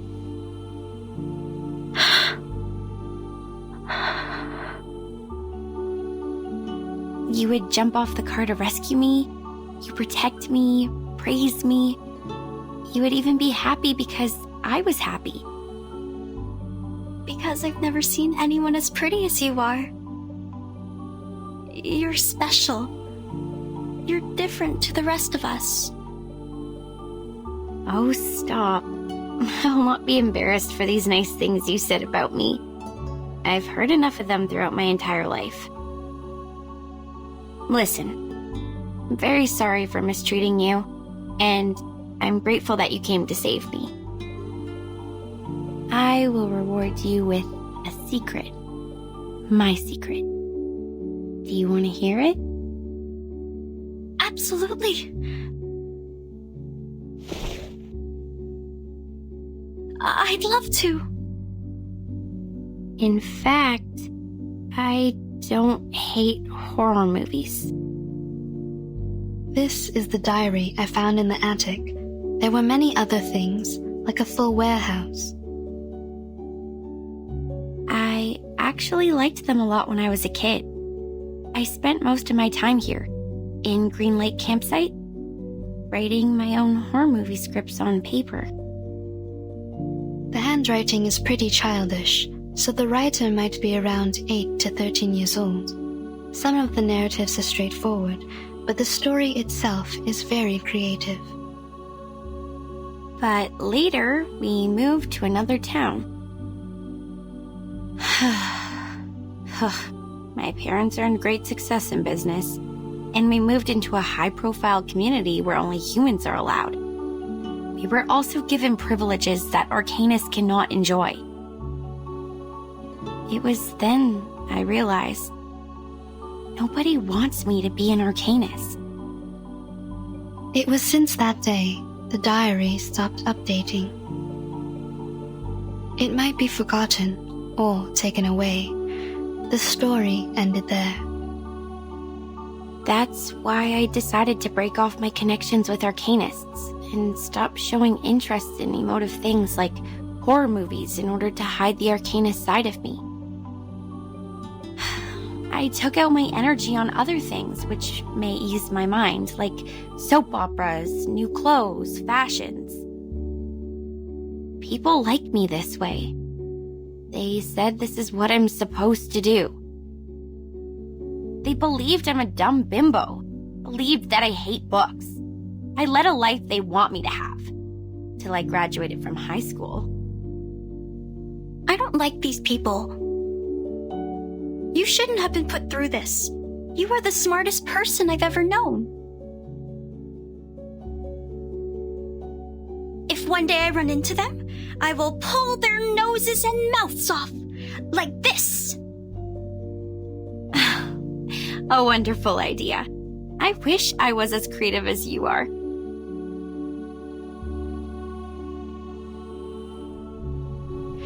So, in the end, I attacked one of the jerks who didn't watch his mouth at the prom. I slapped him in the face and smashed 4 sandwiches and a salad on his head.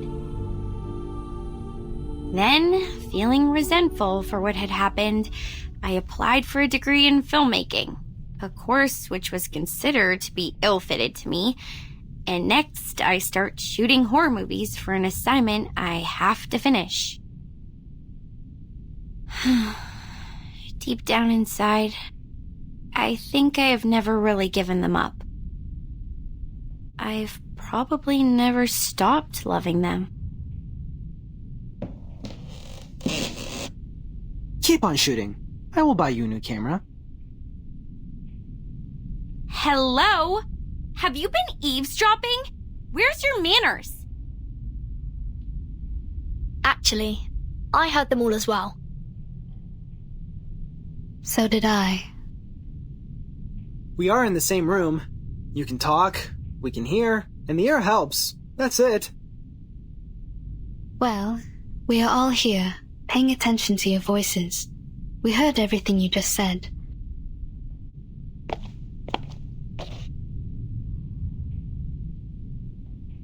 I think this is yours. Now I should hand it back to you. Where did you find it? I haven't seen this for a really long time.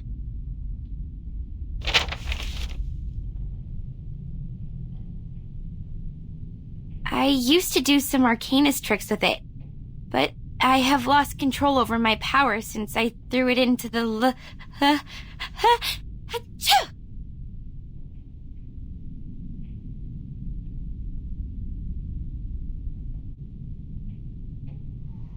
Aren't you guys cold?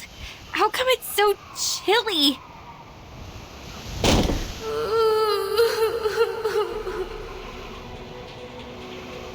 That ring.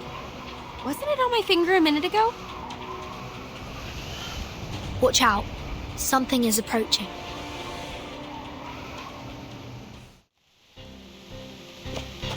How many more dead men were buried here? I've had enough. Can't we just get rid of that dead woman?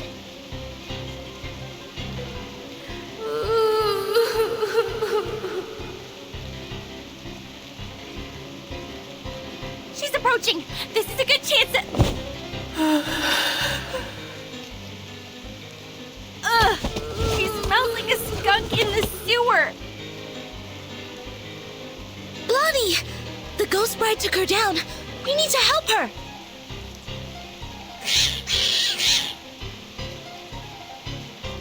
Not good. The critters are coming around again.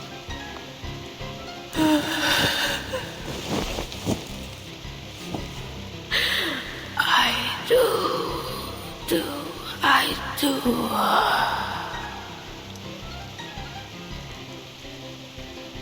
Hey, Blondie! If you want to survive, leave that ring alone! Hell, you think I wanted this? This crazy woman ghost put it on me! Get off! Get off!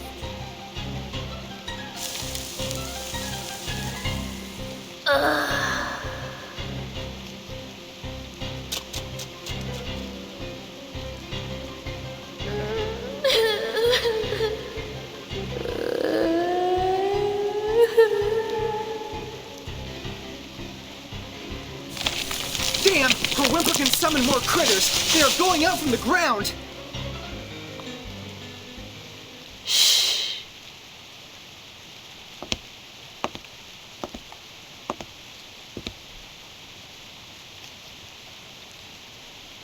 What they need is a song.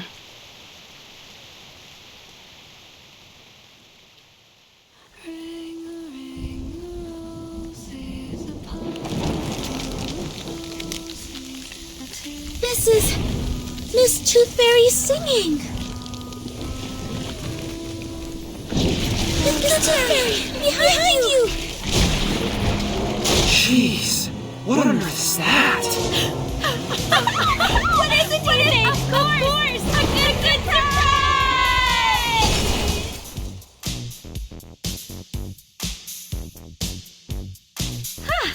I didn't know I was a talented driver. Once we get out of here, I'm gonna get myself a driver's license. Within 30 seconds, you crashed over every critter in our sight. I don't think you are qualified to be a driver. No, that's not the point. Where did you get the car? Pink lines. This is drawn with an oil paint pen. This is her arcane skill. Your arcane skill restored pretty fast. Seems like you've accepted your identity. Maybe that, or maybe because I retrieved this diary. I feel something has changed inside me, making me a bit hyped. A good try. Please keep up with the feeling. That song you just sang, can I take it as a gift? You mean? Well, you still owe me a song. Please, I want a song from you. Sure, take it as a gift. For making progress in life, and for your courage to embrace who you truly are. Thanks. This is my handkerchief. Take it, wipe your face. Ah!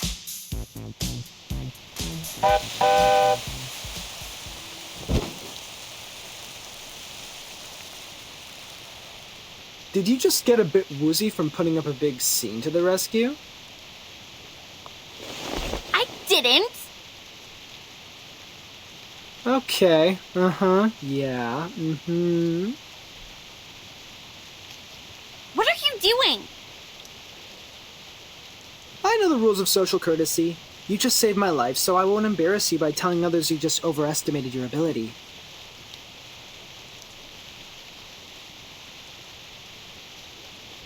If you are willing to take advice from me, I would say don't overburden yourself.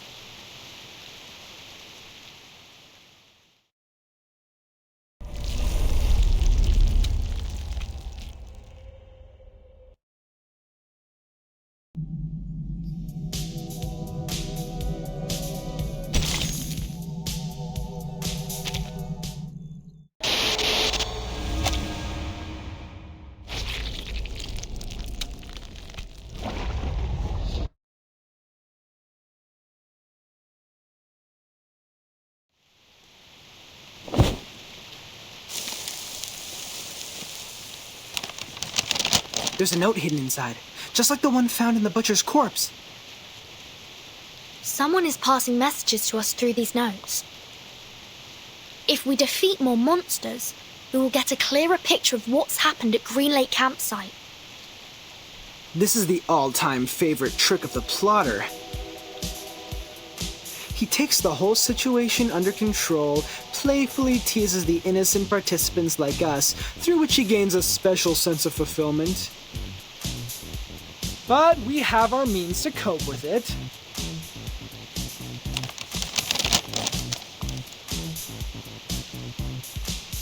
The ring brought us a putrefied ghost bride. Then we got the book, the pillbox, the weird samples.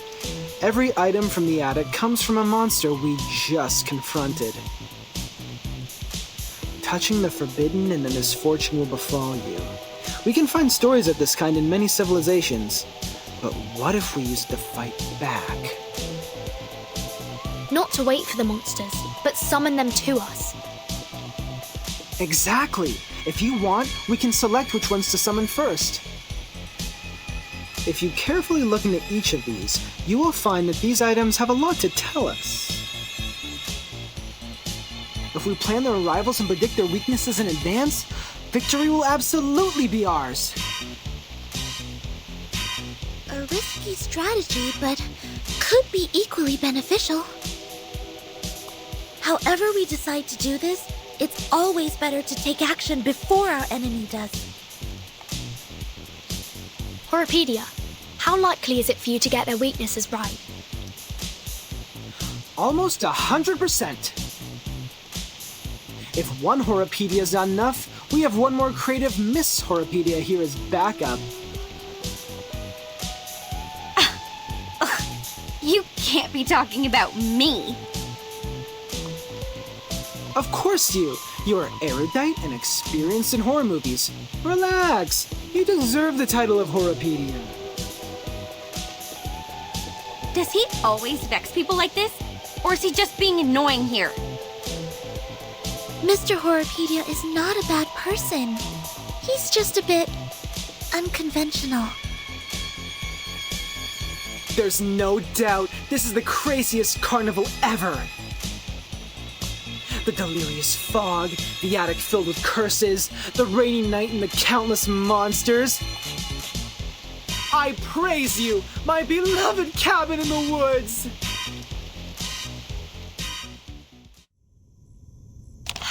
Good. This should be the last note.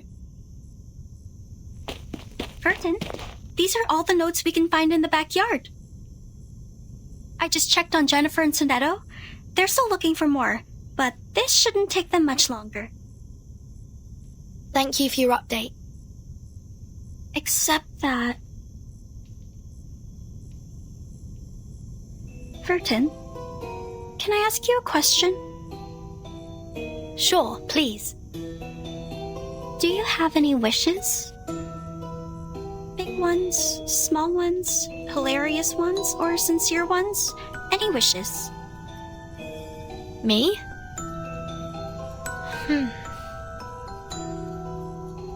I think... I currently don't have any wishes. Not even for the most trivial things? Like candies, a good rest, or a soft bed? My life is good enough without them. You look pretty shocked. Have they all told you what they want? Yes. Jennifer wants a soft bed and a hot tub. Mr. Horrorpedia wants a cup of coffee or a gum. Miss Tooth Fairy wants a collection of critter teeth. And Sonetto. Yeah? She wants a toffee. She said she wants to taste it properly this time, for she has never really paid attention to the flavor. Once we get out of here, their wishes will soon come true. How about you, Anne? What do you wish to get? Me.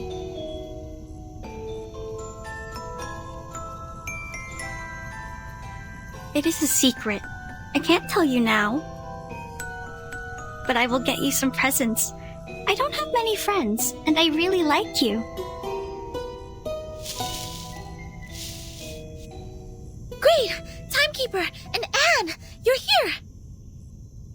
We have found every piece of information we can. We can start cross-examining them any minute. I get it. Let's go back. Have you noticed? Noticed what?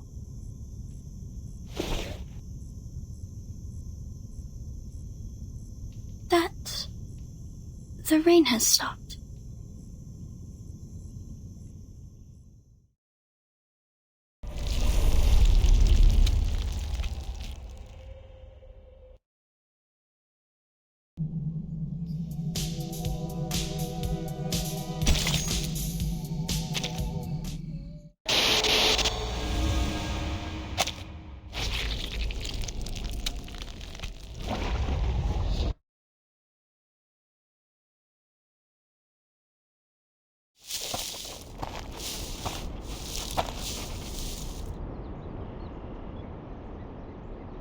That's right.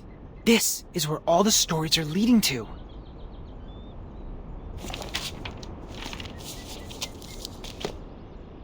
Huh. Jack the Drowner, the monster crying under the water, and the bride sinking into a glistening mirror. Here must be the center of all that happened. This is where the ghost stories we encountered at the campsite were created, and now they have led us here. What we need to do next is find the clues hidden here and let the clues build our story.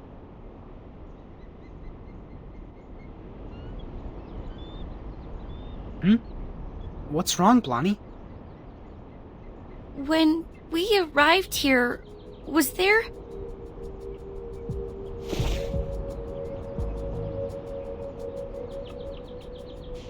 Was there a lighthouse?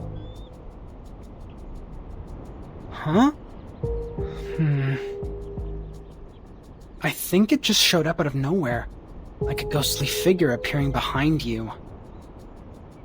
A lighthouse in the lake. A lighthouse. Is the lighthouse in the lake also a classic element in horror stories? Well, not quite. But it can be a good place for horror stories. In the middle of a huge, gloomy lake, a lighthouse stands there like the fang in a monster's mouth. You can't find any place better than this to hide a horrifying secret.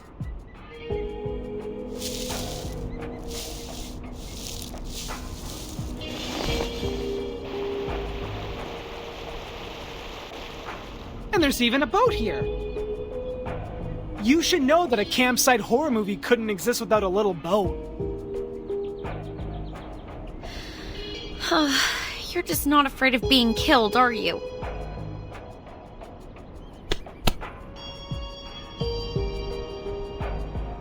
What if it turns over?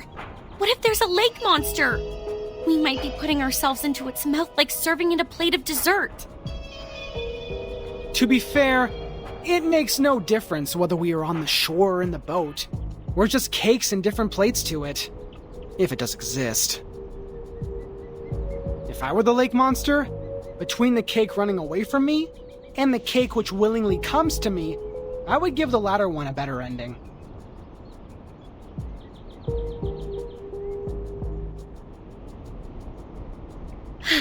All right.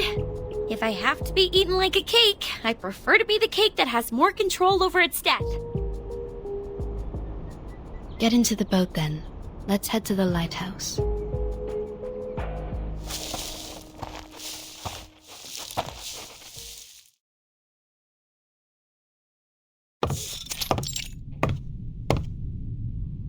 Huh.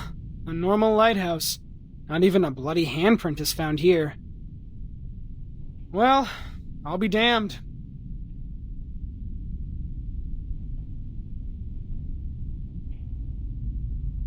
The reality is not as sensational as the stories. Just like the permanent teeth loss can't rival the latest and most frightening curse for excitement. This is not just an ordinary place to me. I've never seen this before. I used to come here every day, reading novels by the lake, but I've never seen a lighthouse here. It just shows up like a ghost, followed by a series of mysterious, horrific events.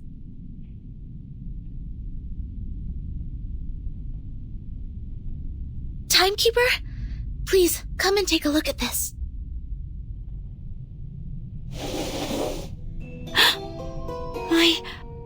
This is... The man behind the scene is much simpler than I thought. Maybe he really is a child. Like those evil kids in the movies. Despite their evil nature, they can only perform the evil deeds through simple means. Are we really going to open it? We'll have to open it, according to the note. I am saying this is obviously a curse. A lighthouse, a strange lake, a fishing net, and a wooden box. Rub it 3 times, blow and unveil it. What comes out of it is definitely not a genie offering us 3 wishes. We have dealt with more curses in the past 2 hours than many people do in their entire life. If it is a curse, then it is a curse prepared for us.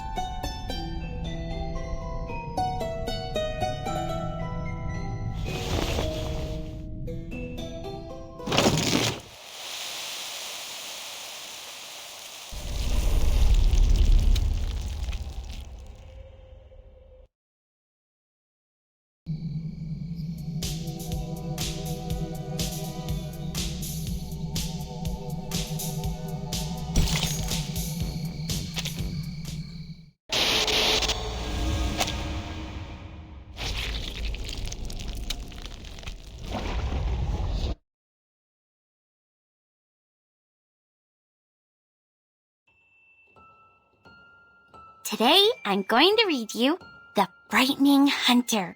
I wrote it yesterday. Read it! Read it! This is the story of a hunter. The hunter is tall and muscly and of great frame. He can twist steel rebar with his bare hands, and no one can lift his arms up by a hair's thickness and escape from him. The hunter lives in the campsite, deep in the woods. He would slaughter every living thing that breaks into his territory. One day, a group of college students came into the forest. They enjoyed their time there, drinking and dancing. When it comes to the night, the strongest of them disappeared. Oh, where did he go? The hunter killed him! He hung the boy's head on the tree and turned to the girl with the blonde hair. Oh! She also soon breathed her last breath. The third victim is the clumsy short guy, followed by the nerdy tall guy. At last, the hunter came up to our protagonist, the kind, naive girl.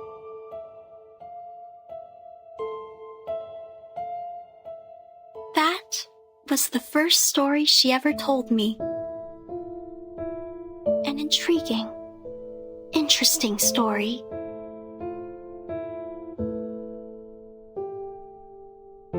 This is the story of Jessica. How nice, you're here again. It's been a month since you last showed up here. Just like the character we've seen in the movies, she's a kind, introvert, virtuous girl. The friends of hers took her to a beautiful campsite next to a lovely lake. This would be the perfect place for a swimsuit party. You've grown taller. Can you get up so I can see better? What they didn't know is that deep in the water, a defeated, evil army is in hiding. Why are you frowning? Countless demonic war beasts were roaring relentlessly to be unleashed, and an evil plan has been hatched. A massacre was about to take place. What can I do to make you feel better, Jennifer? Yes, a nightmare indeed. Jessica ran as fast as she could, kept pushing herself to go faster and faster until her ankles could not support one more sprint and she rolled into a muddy pond. The monster with dark fur and a bloody mouth was right behind her. Then... Are you crying? Jennifer? Jennifer! We gotta go! Where are you? Oh no! It's Mom! I'm here! I'm here! Yes, so you are crying, Jennifer. Oh. Aren't you taking the notebook with you? Why are you throwing it into the lake? I really like this place, but I'll probably never come back here again. I gotta go. See you, Jessica. Okay. See you, Jennifer.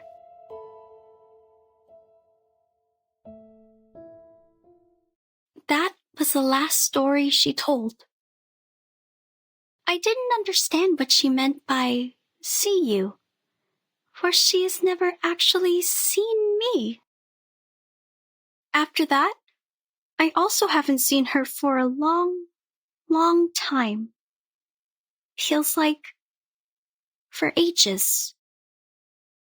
I went through every corner of the campsite and collected every item I could possibly find, making stories out of them, one after another. But who is there to tell? There's no one in the woods anymore. At first, I spent my days with my furry friends. They were my loyal listeners, and I taught them how to act and behave like the monsters in the stories. We played the stories one after another. It was great fun. But the stories got old. No exceptions. This is when those young people came into the woods, like the protagonist in our stories. They arrived with their friends, and each of them have different relationships with one another. We had a good time, but I would think about Jennifer a lot. When I started to believe that I will never see her again, she's back.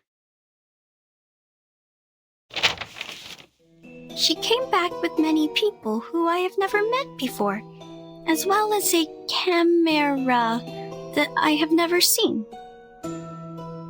She was here to make a movie, which is a word I used to hear a lot from her.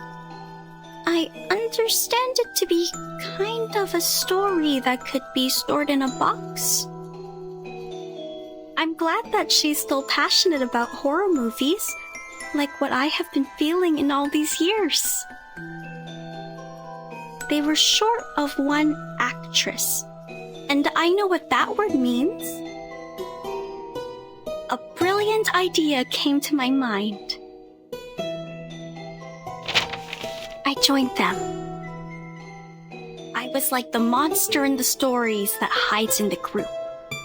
She will be so surprised when she finds out what I did. However, an accident happened. There were other people in the forest. Oh, misfortune. What a misfortune. Jennifer was upset. She got into a fight with a strange man. I called upon the rain, bringing these people into my story too. They accomplished a good story. The man who knows a lot about horror movies, the woman who is always calm, the woman who seems strange, and the woman who smells like a puppy. They are all very interesting people. I think I start to like them. They are different to the people I met before who always cried and fainted very quickly, not long after my story started. They are interesting and of great fun. So I want to tell them the truth and make friends with them. I have to let them know about this. That my real name was never Anne. It's Jessica.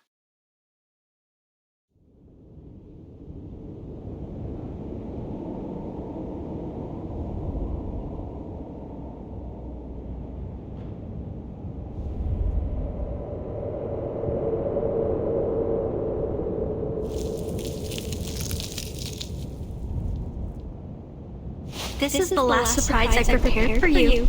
Now, enjoy!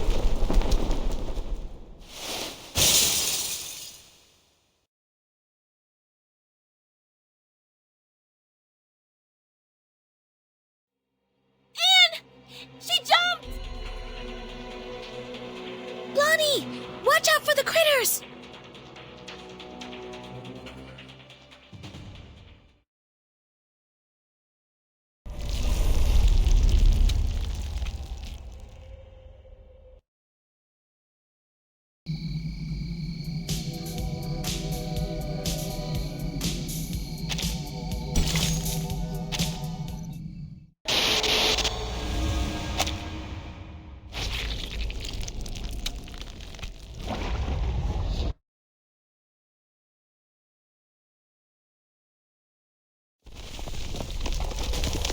The lighthouse is sinking. Everyone move and leave now. Anne!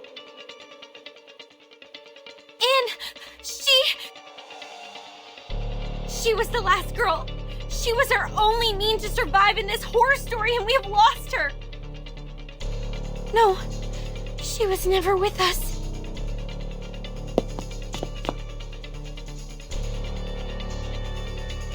I'm to blame. It's me who created such a girl in Green Lake. A girl who restrains people and treats them like toys. Calm down, Blondie, calm down. I can't.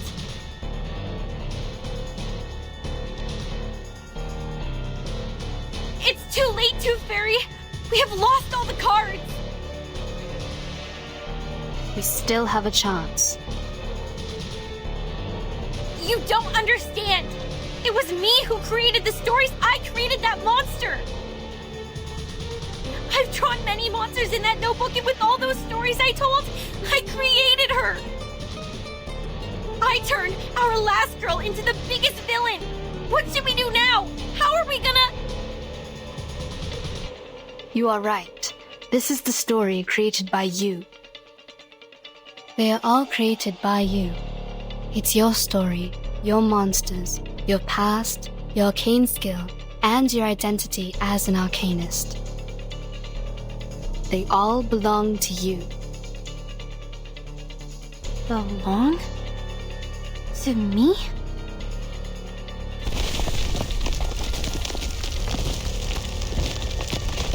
The monster born in the bottom of the lake, the butcher, and the pathetic bride, they all came from you. It was you who taught Jessica how to make a story, how to create all of this.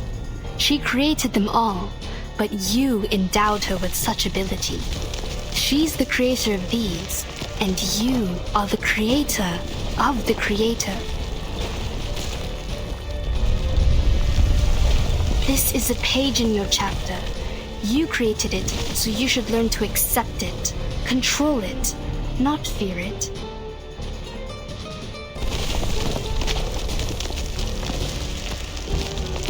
Don't run away, but face it.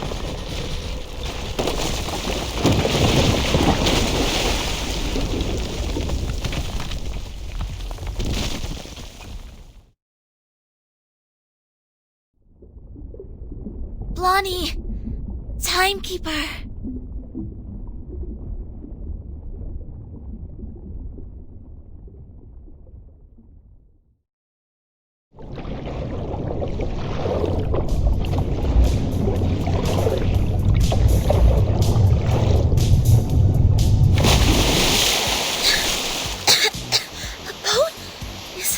Is Blondie's? It's her arcanum. Now, she's doing her utmost to keep the ship in balance. Damn it! I knew I shouldn't be so ostentatious. There's no way that I can have control over such a big boat. If I keep doing this for any longer, I would die of headache before making it to Aunt Jessica.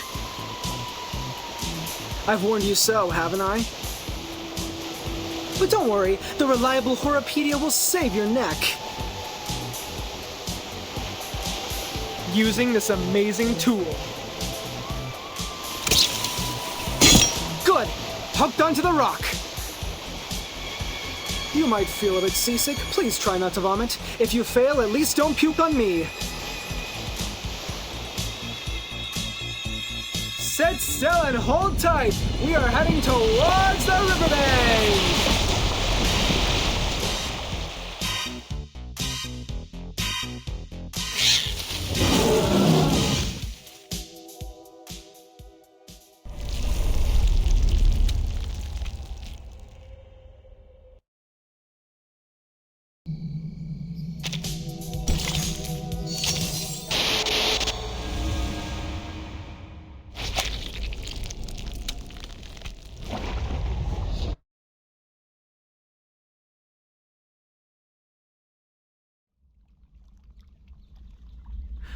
Honestly, can't we just show her our sincerity and care?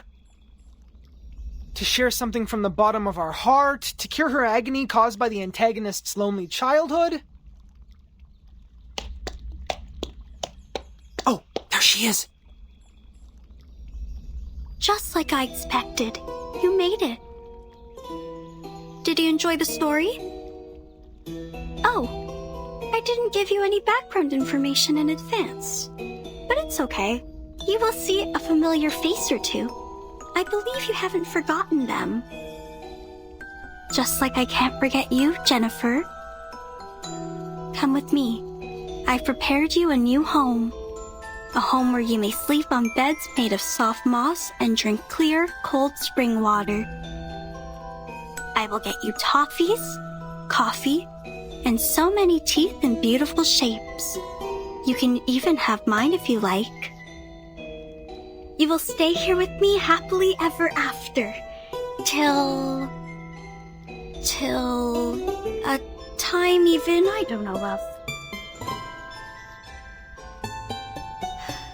Jessica, let us talk. You've been thinking of me, haven't you? Of course I have. You were fond of me, as well as the stories I made, aren't you? Yes, I'm fond of you, Jennifer.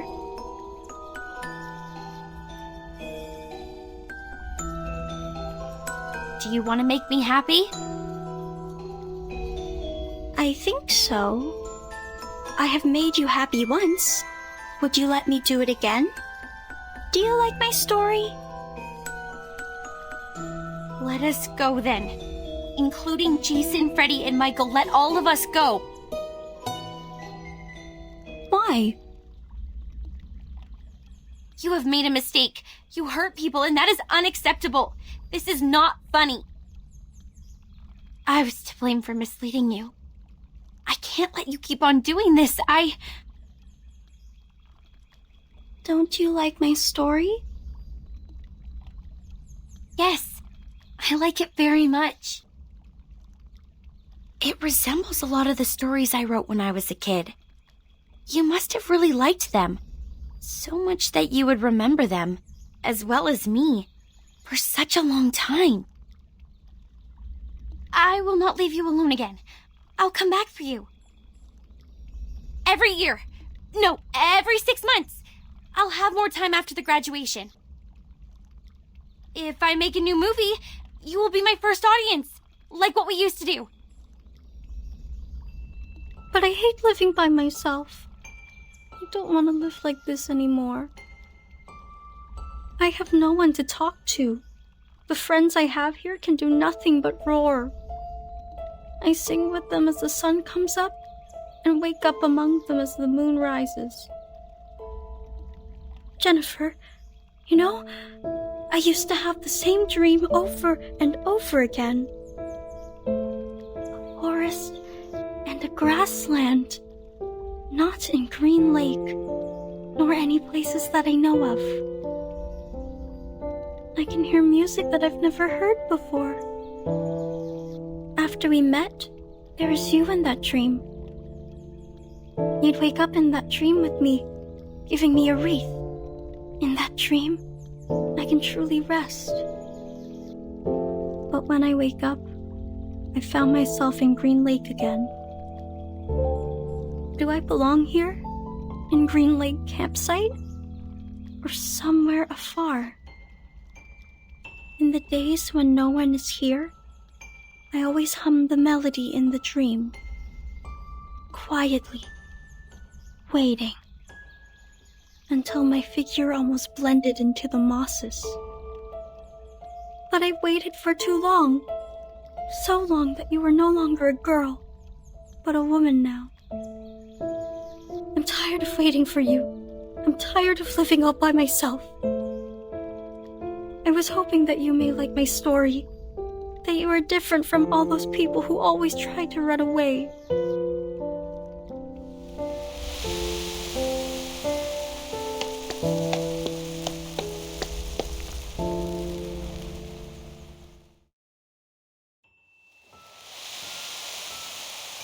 The fog starts to gather around her.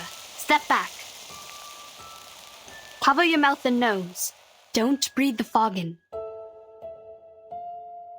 Her wounds are healing, and I sense her arcanum is getting stronger. We need to leave now, Timekeeper. No!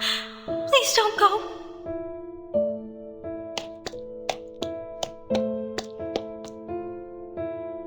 Please stay here. I will get you the best beds, honey, and fruits. I will search for foods for you. I will take the responsibility to take care of you. Jessica, we will not stay. Now listen to me carefully. No, I hate living alone. Well, come with me. I will get you a beautiful house, much better than the one you have here. I will show you around, restaurants, shopping malls, and discos. We can have fun in so many places. I will also get you a room right in our house. I don't care whether my parents allow this or not.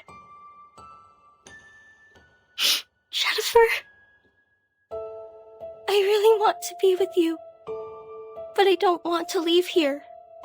I have no desire for the outside world. I will quickly reveal this true love of mine, and people will look at me as if I've done something wrong. I don't like that. I hate when my power gets weakened. I want you to stay here with me. If I say I could stay... Timekeeper! Jessica, if I stay, what will you get me, except for food and shelter? What else will you get me? Will you?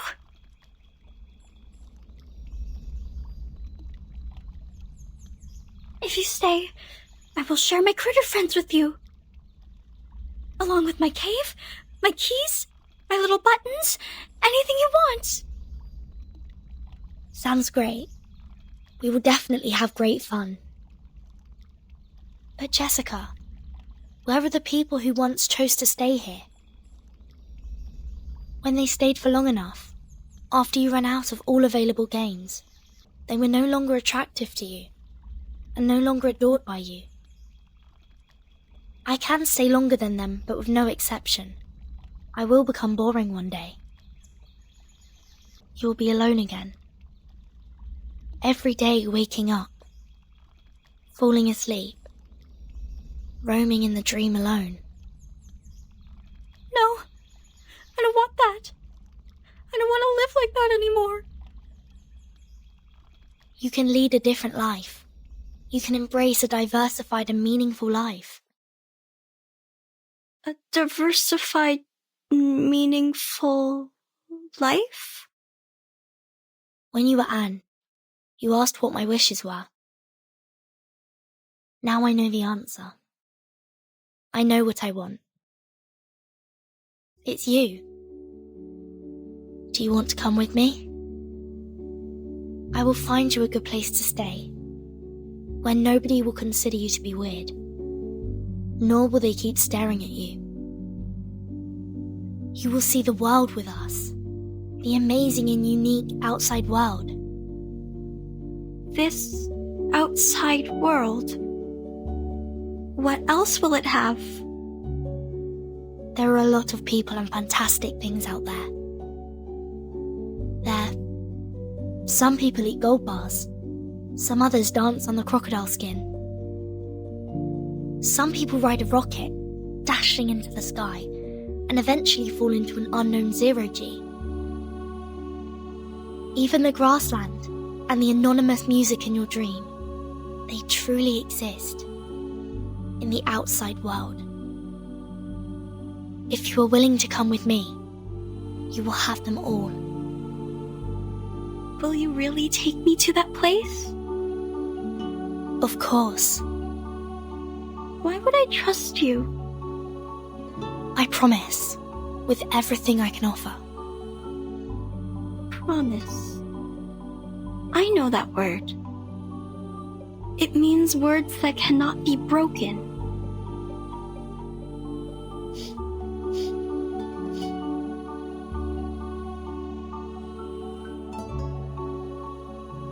I will make your wish come true. I like you. I hope you can be my friend. This is new. I haven't made a friend like you in a really long time.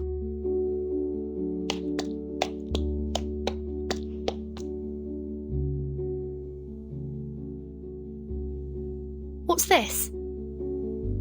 This is a gift to you. Press it.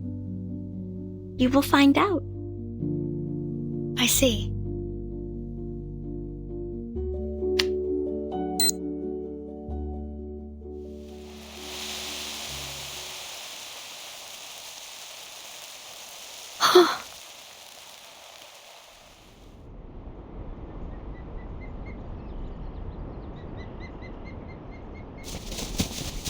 They're here! Hey, come here! The medics are ready. Please, leave the injured to us. Captain! Captain! We found the target and are now carrying out the rescue. Over. There are no enemies here. Everyone here is a member of our squad. Please don't attack. Repeat, please don't attack. Oh, come on. Seriously? First we persuaded her with love and care, then we presented the Deus Ex Machina. Now we're doing this? This is the worst antagonist ever. Everything is so screwed. Commentators won't write anything nice for us. Well, if it were them to write the story, characters like me would always fail to live long enough to see the end. So I don't oppose to end this peacefully. But to end it like this... Aren't you happy? They did it, like what you said. Some emotional and comforting plots. Eventually, it shows us that love always wins. Miss Tooth Fairy, that was a joke. A joke to show you my sense of humor.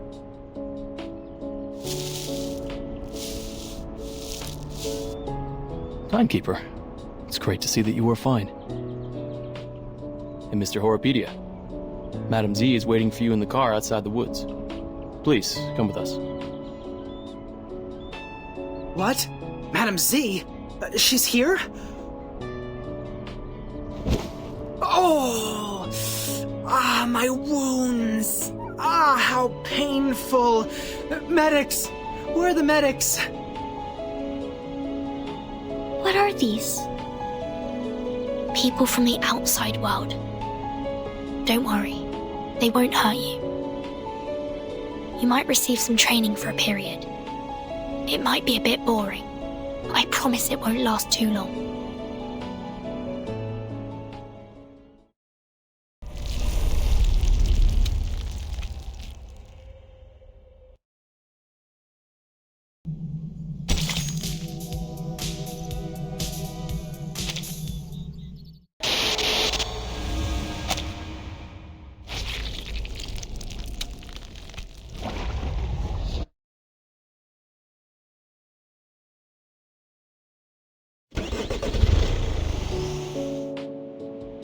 Are you suffering from the headache again? Me? No, I'm not. You shouldn't lie to a doctor. Fine. A bit. Just a bit. Some warm water will help. I don't need those things. I don't dislike your tooth fairies. It's the texture that creeps me out. I've tried multiple times. You know how it ended. Don't worry. I have some drugs for humans. Wanna try?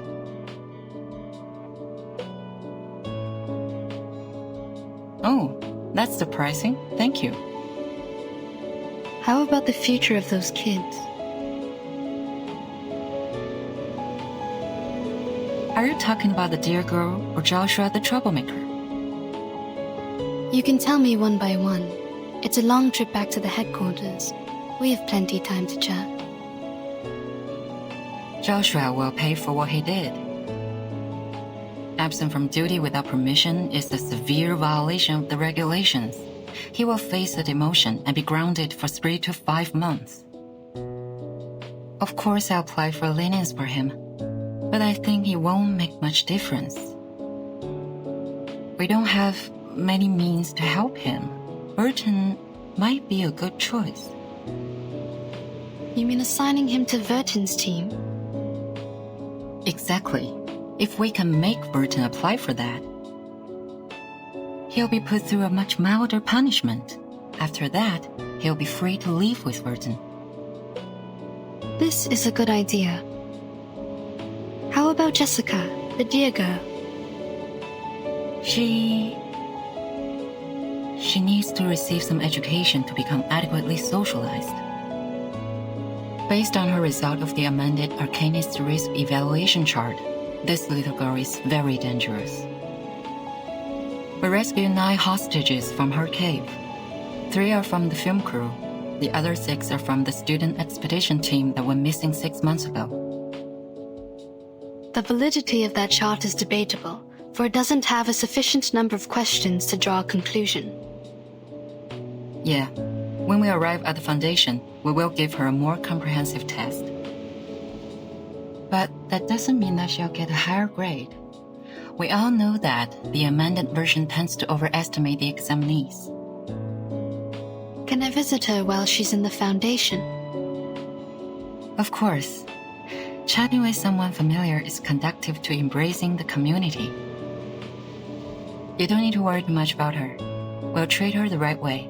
The arcanum shown on her is of a very unique kind and shall be helpful in many experiments. That's good, but I still have one more question. Go ahead, Doctor.